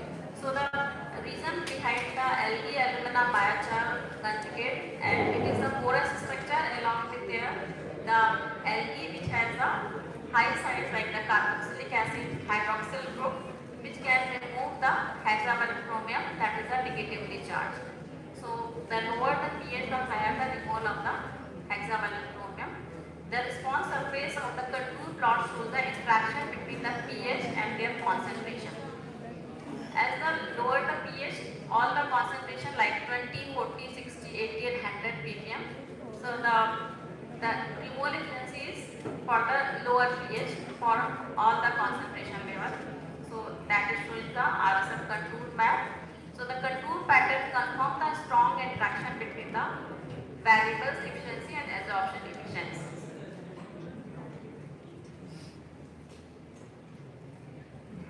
So this is the process optimization using both RSM and ANM. The absorption comparison at best condition is the particular Lg alumina biochar. The percentage removal was the more than 90%. While in the case of the alumina biochar, it was the around 85%, and in only the alumina nanoparticles, the removal efficiency was around the 78%. So parameters such as optimum value, the optimum value of the chromium is 20 ppm, where the best function is done with the all these nanoparticles and nanobioconjugate and nanocomposite, that is around more than 85%. 92% in case of the Lg alumina biochar.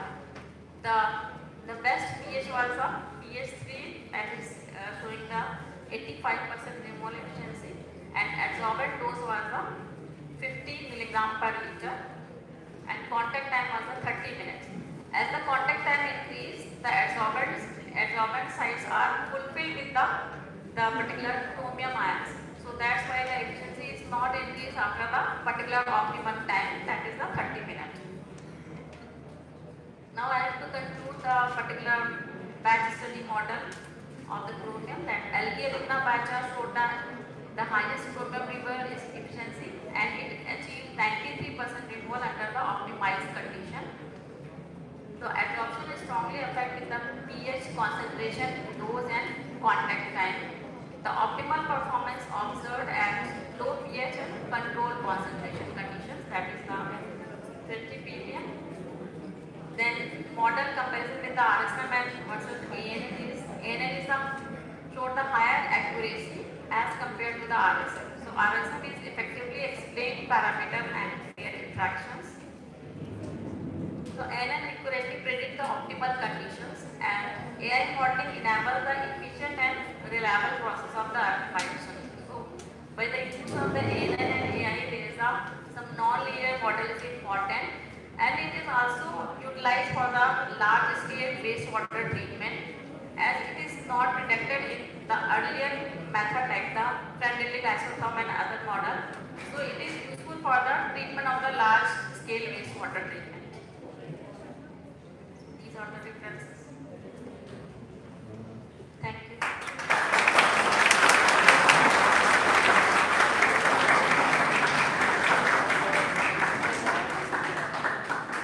Thank you, Dr. Saini, for sharing your study and briefing the audience about heavy metal accumulation and how AI model can be used for optimizing the hexavalent chromium removal by using alumina-based composite. Thank you, Dr. Saini. Thank you, ma'am, for sharing your valuable insights and for this insightful session. I request Dr. Anup Singh to felicitate our speaker, Professor Dr. Sailesh Srivastava.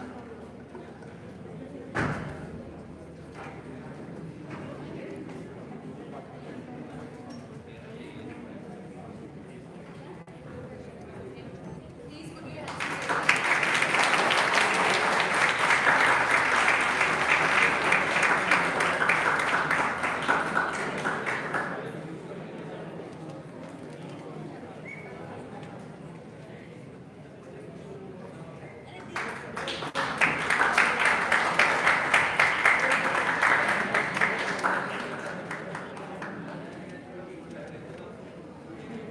Thank you, ma'am.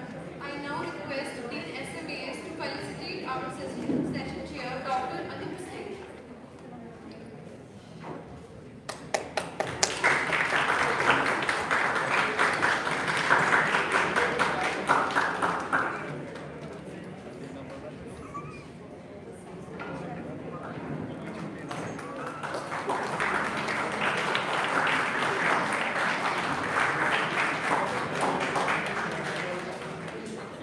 Thank you, sir. Thank you, ma'am.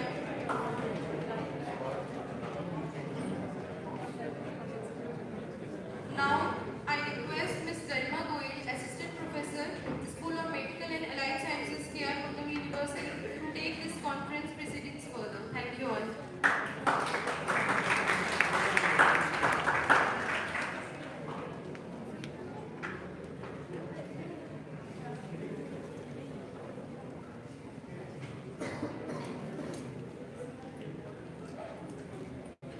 Evening, distinguished dignitaries, respected guests, eminent speakers, faculty members and participants, and all those joining us online. I, Garima Goyal, Assistant Professor, School of Medical and Allied Sciences, K.I. Mangalam University, welcomes you all to the valedictory session. As we come together for the valedictory session of our two-day international conference on pharma and allied sciences in the age of AI, innovations and IPR strategies, PASAI 2026, it is a moment of reflection, gratitude and celebration. PASAI 2026 has truly been a global academic gathering conducted in a hybrid mode, successfully integrating both physical and virtual participation. We were privileged to host 300 plus participants in offline mode at K.R. Mangalam University and 200 plus participants joining online from across the India and from abroad. The strong participation reflects the relevance of the theme and collective enthusiasm of our scientific community. The conference commenced from 27 to 28 April 2026 from inspiring addresses by distinguished dignitaries, including policymakers, industry leaders, academic experts from various organizations such as NITI Aayog, DSIR, SIMLA, NIPER Mohali, IIT BHU, University of Cyber Java Malaysia, Sun Pharma, Brit Thisti, Netherlands Proteomics Center, St. John's University, New York, Henry Ford Health System, USA, along with many other collaborators. The day one of PASAI 2026 commenced with plenary lectures on drug development, medicinal chemistry, cancer research, pharmaceutical engineering and bioprocesses, proteomics and biomedical engineering. The plenary lectures on the role of AI in drug discovery, interdisciplinary research in pharma and allied sciences, and environment sustainability successfully concluding the day 2 of our conference. Positive feedback received from participants including diversity and relevance of the session, quality of our esteemed speakers, smooth execution of the hybrid format, and the opportunity for networking and collaboration were quite overwhelming. Such feedback is a testament to the collective effort of everyone involved in making conference a successful one. With great pleasure, I would now like to announce the winners of oral and poster presentation for the hybrid mode of our conference. We had over 50 plus oral presentations and 100 plus posters in our online and offline mode. We had 4 awarding categories including UG, PG, PhD research scholars and faculty members. To felicitate the winners of our poster presentation offline mode, I would like to call upon the stage Professor Dr. Hema Chaudhary, Conference Convener, Dean SMAS, KR Mangalam University. Give a big round of applause.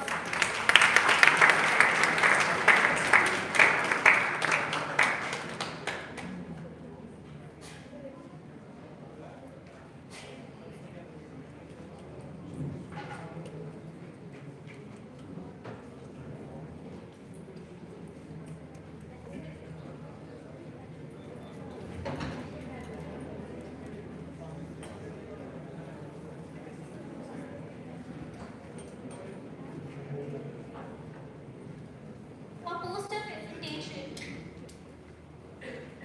okay.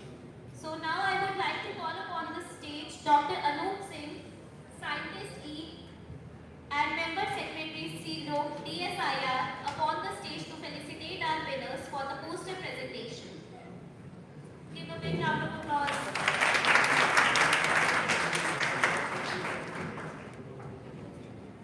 For poster presentation in the offline category, I would like to announce the winners. Under PG category, the third prize goes to Sumojit Paul.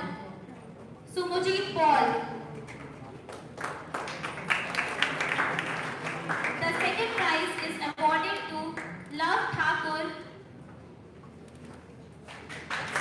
Second prize goes to Love Thakur from Rajiv Academy, Mathura.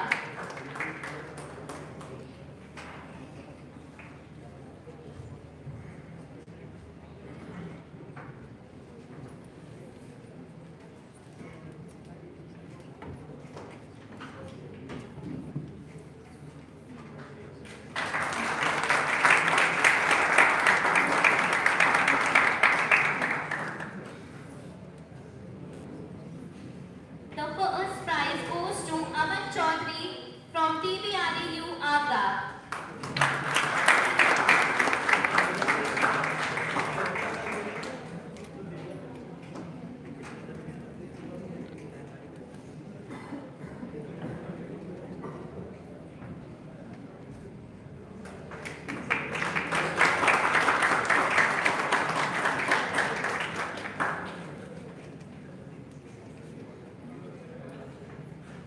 Now I would like to announce the winners under the UG category. Under UG category, the third prize goes to Kunal from Galgodiya University.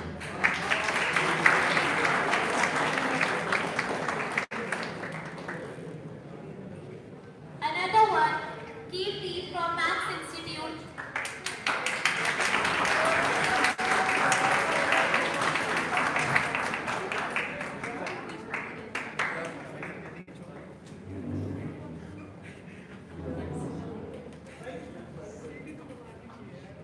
The second prize is awarded to Gaurav Kumar from Galgodiya University and Piyush Jain from KR Mangalam University.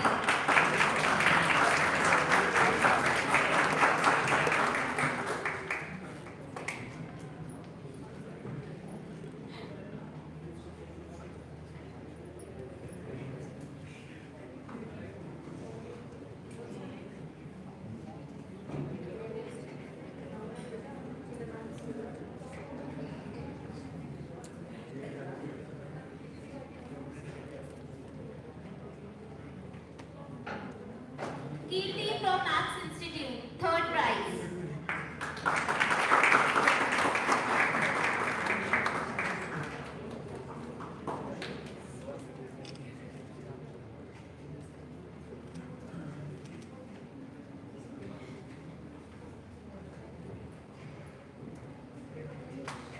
Gaurav Kumar from Galgodiya University, second prize.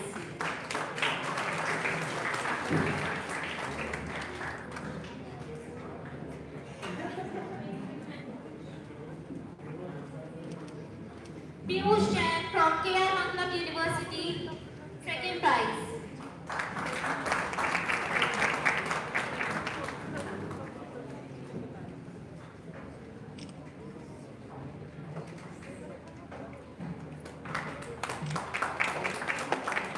The first prize goes to Shivam from Gurukul Kanpur University and Shruti Shaukin from K.R. Mangalam University.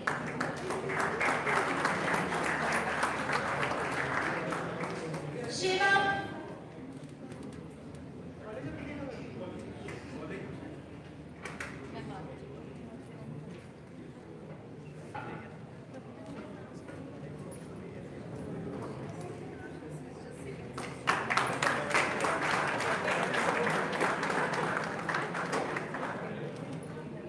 Now I would like to announce the winners for the oral presentation.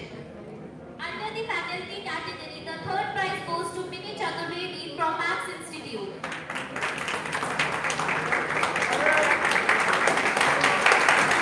The second prize goes to Miss Priyanka Chaturvedi, Guru Gobind Singh Trust University.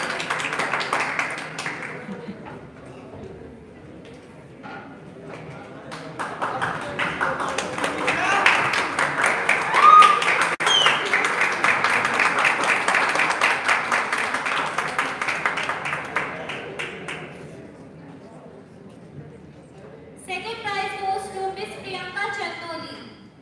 The first prize goes to Dr. Anantika Dev from Gurukul Kanpur.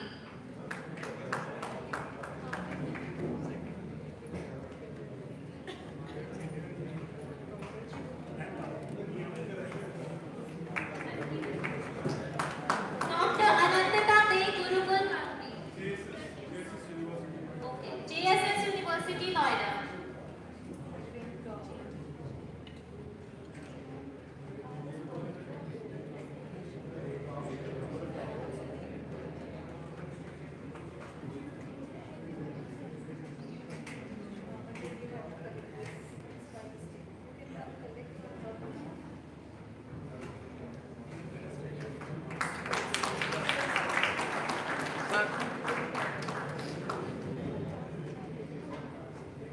Under Research Scholars category, the third prize is awarded to Harshit Kaur from Sushant University. Harshit Kaur.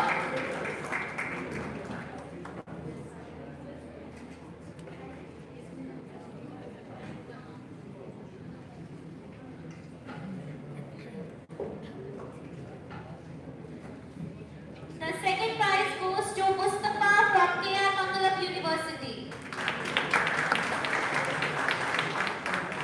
Nisha Yadav from Amity University, Gurgaon.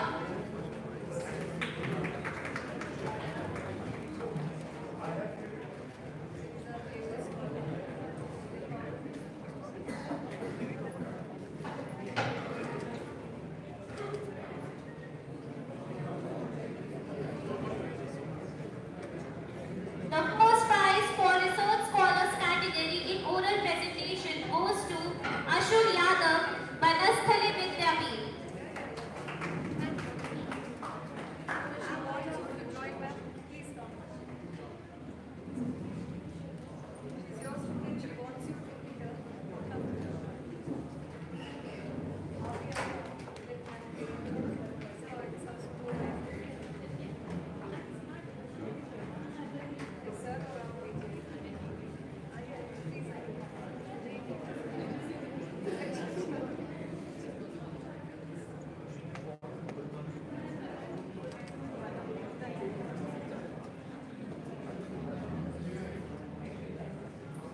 Under the postgraduate category, the third prize goes to Abhishek from G.D. Goenka University.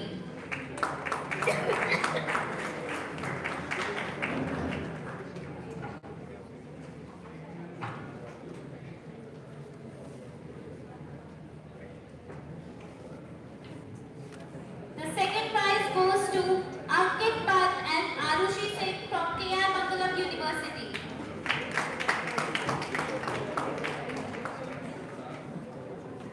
Ankit Pant and Arushi Singh.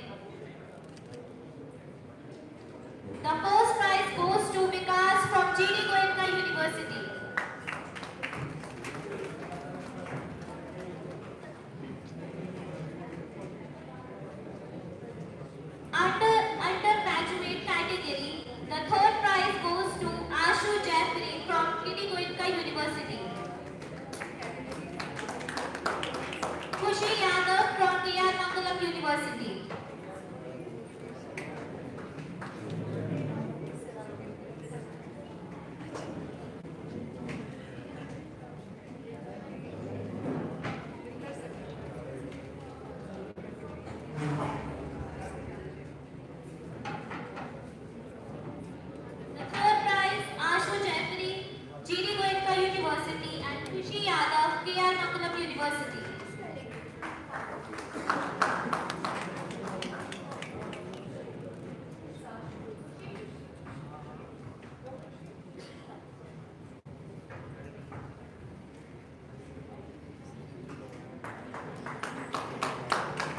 Second prize goes to Jaya Pandey from Maths Institute. And Shehbaz Shashwat from K.R. Mangalam University.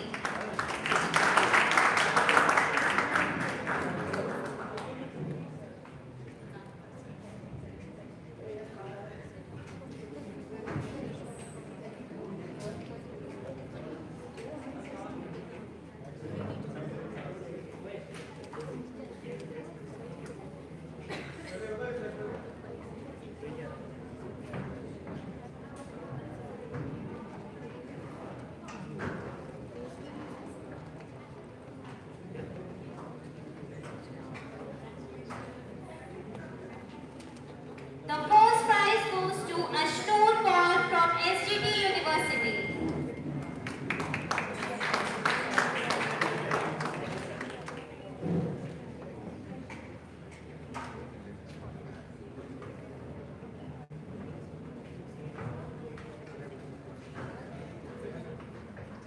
With this, we have completed the awards for our offline work. Now I would like to announce the winners.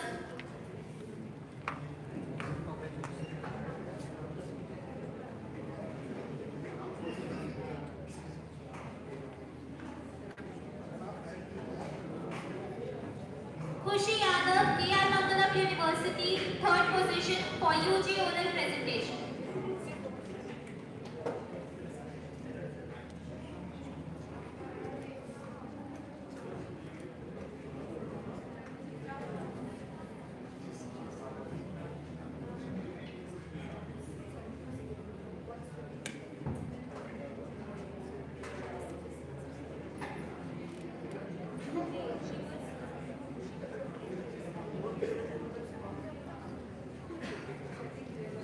Anshul Yadav, Banasthali Vidyapeeth for PhD oral presentation category.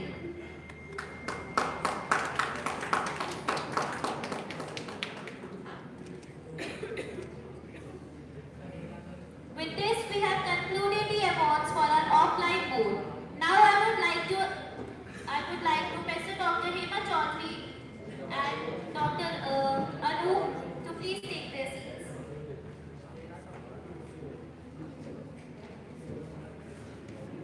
Now I would like to announce the winners for our oral presentation.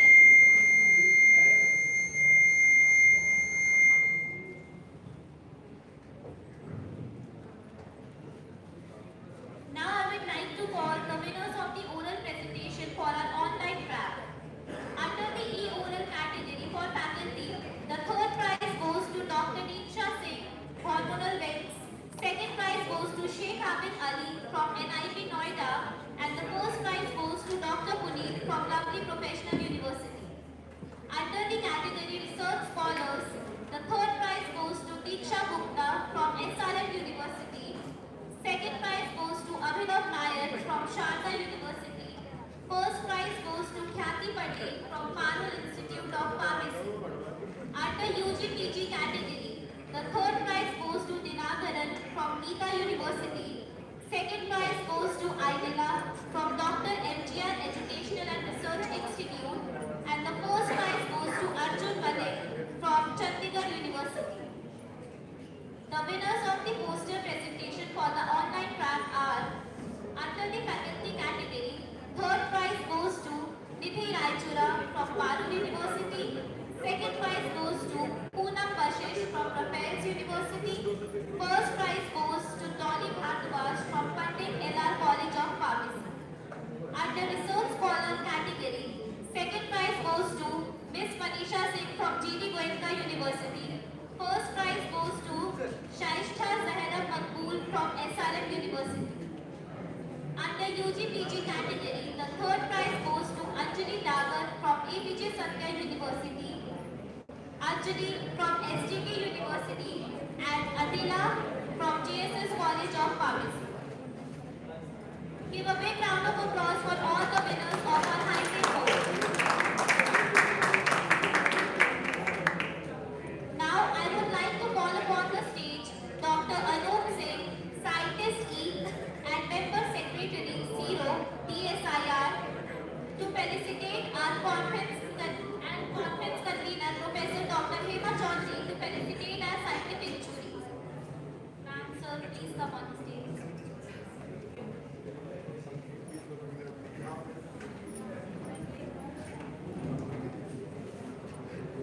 Our first scientific jury, Ms. Preeti Chaudhary, Assistant Professor, Kalgunia's University. Please give a big round of applause.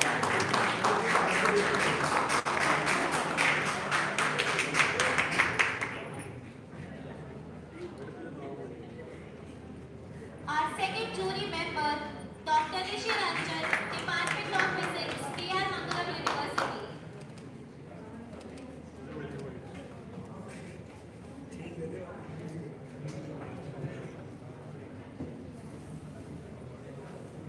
Our third jury member, Dr. Shailesh Srivastava from Amity University, Gurugram. Give a big round of applause, guys.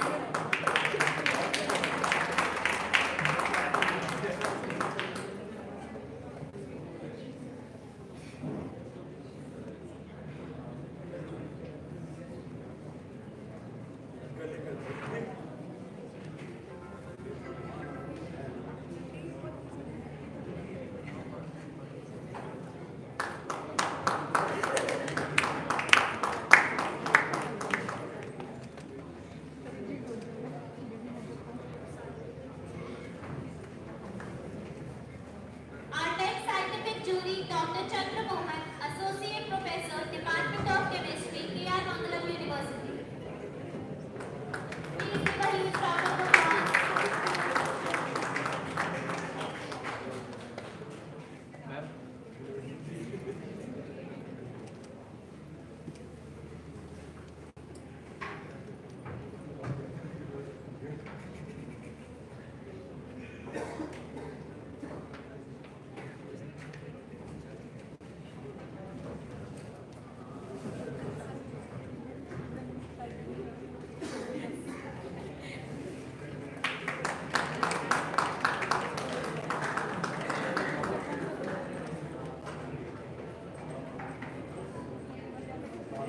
I would like to ask Dr. Anup Singh, Scientist E and Member Secretary 0 DSIR, to felicitate our conference convener, Professor Dr. Hema Chaudhary, Dean SMS, for her continuous support.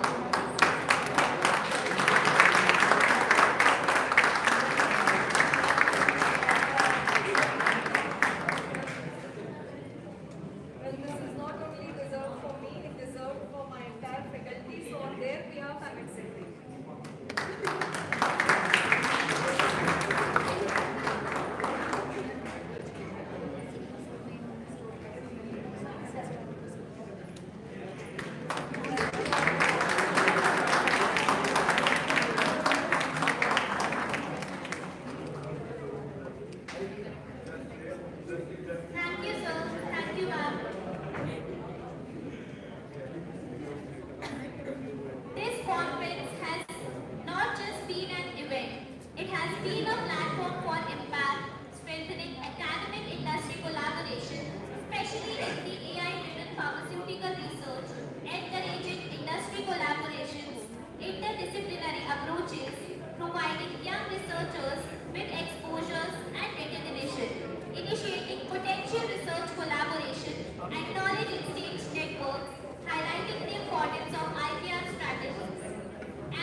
sure we have ignited research amongst young minds. And above all, the seed was sown by DSIR. So we are highly, highly thankful to DSIR for having given us the lead to start this journey. And with the funding what we received, we are also very thankful to our sponsors, SD Biosensors, Deccan Pharma, and Advent Biotech, who really generously supported this event. We also are thankful to our other funding body, ANRF. We were fortunate that we got funding from both the sides. And of course, last but not the least, our Mangalam University leadership, management. Of course, they wanted to witness the event, and today morning, our leadership team was here. They witnessed that everything, logistics support was extended timely to the school. And we are highly thankful for the support and guidance shown by them and the trust they showed in us. Not only the trust, but also the guidance what we have received from them now and then. Apart from that, I am highly thankful to our administrative office who made things roll at a faster pace, and we could reach this juncture where we are seated today. This is the first event in the hall, so we had to start from scratch. And our administrative team and my housekeeping, of course, I will not miss out to say that, because they have worked tirelessly day in and day out. So I'm highly indebted to all. And finally, before I conclude, of course, I cannot forget my team, because whatever we have done today, it's a teamwork. And kudos to the entire SMS, that is our School of Medical and Allied Sciences, my teaching, my non-teaching staff, my dear students, for having supported this event as and when required. So thank you each one of you, and of course the delegates, the participants, the students who have come all the way to this university, and I'm sure we have not disappointed you in any way. Our hospitality, we try to reach out at the best, and of course you've seen our infra. We welcome you not only for today, but you're welcome anytime to have any deliberations with us. Collaborate with us. If you have ideas, we are open to it, and we are open to handhold. We also have some good facilities which we outsource. If you feel so in your research, we'll be highly happy to share. And also we look forward that meaningful research is the purpose of the time, and all our funding bodies, whether it is government or non-government, would support good collaborations. So with this view and hoping that this conference will be cherished for a long time by each one of you who have joined us offline and online, I request you all to give your feedbacks. We have already shared the feedback form in the kits. So we are open to criticism also, because criticism is always taken in a positive way for betterment. So my apologies in case we have not reached out to any juncture where we have disappointed. Otherwise, we are open to criticism. Please share the feedback forms. And I was told that just we have received very limited numbers, although we had given it in each kit. So please, before you leave the campus, give us back, because your support and your suggestion means a lot to all of us. And of course, my organizing team, who have worked very hard. We had lots of tips and buts, but that's okay, because no event is possible if there's no spice added to it. So my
Dr. Saroj Verma.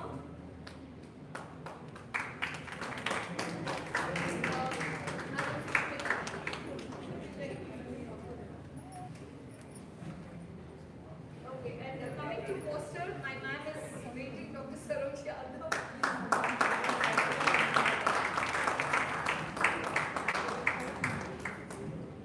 Of course, my registration committee who managed the crowd very well. I invite Dr. Sonia Yadav.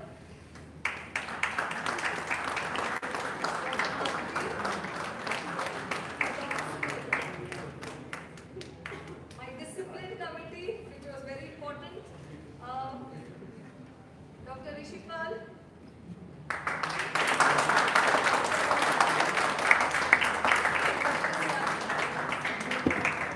And Miss Neha.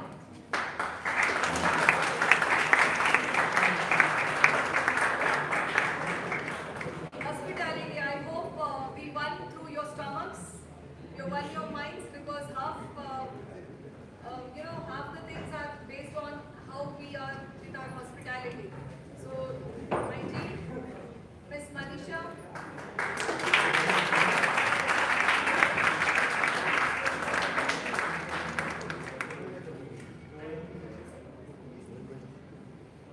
And last but not the least, and my youngest faculty, Mr. Yash, who was there everywhere.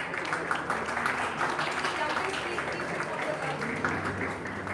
And my stage committee, of course, Ms. Samiksha, Dr. Monica,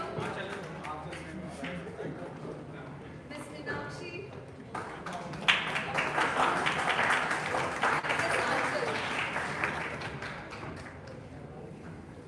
and I think in hospitality I had Dr. Samres as well. Sorry if I missed anybody, but all were important. So, sir, this is the team. I wanted all of you to please give a round of applause.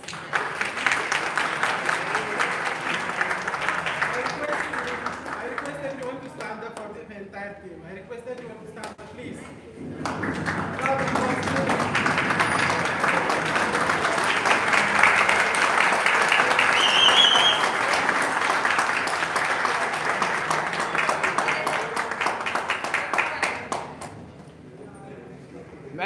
Sir, take second. Photo.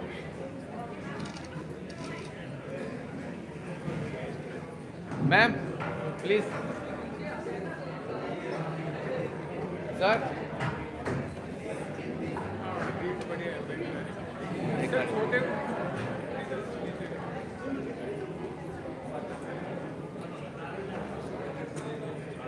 Sir, आप भी please आप लोग भी आइए ma'am please.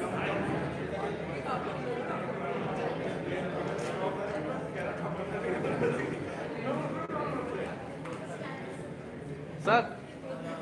Ma'am भी आ रही है एक सेकंड रुका तो मैं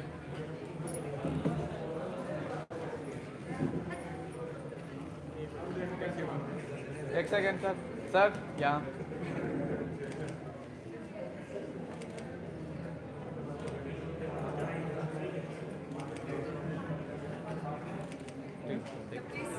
I would like to call all the participants for a group photograph.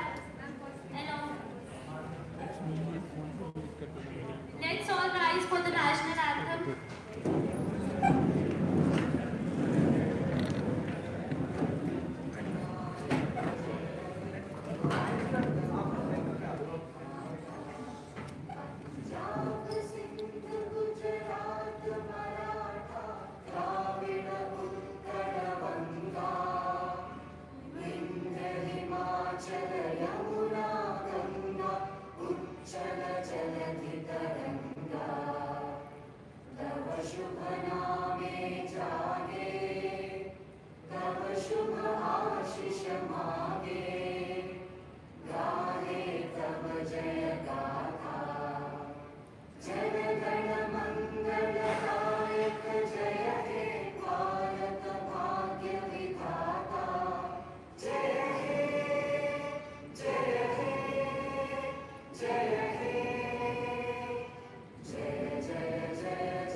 Sir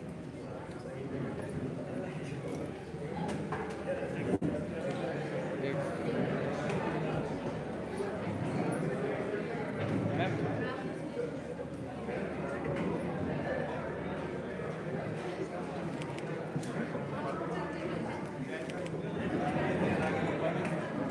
Please come for a group photograph. All participants, please All participants. come forward.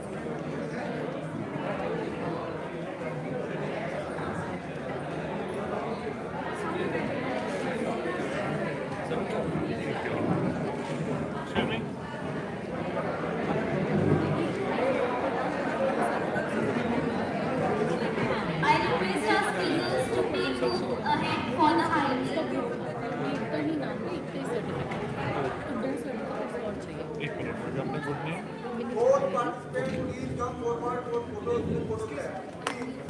All students volunteer as well. Excuse में ma'am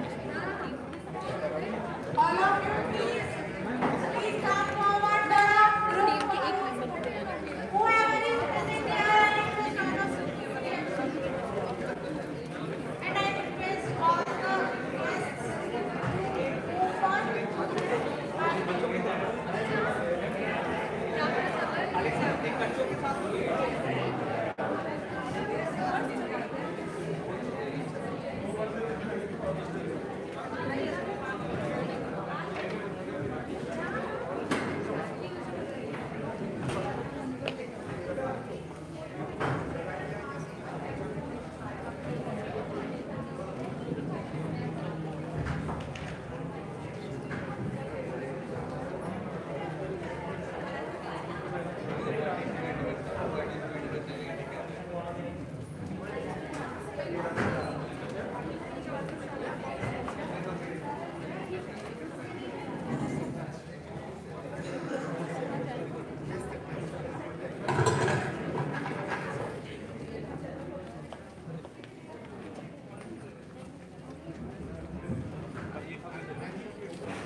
ये सब photo आएगा कहाँ पे? ये तो group में जाएगा मैम, सर को चला जाएगा।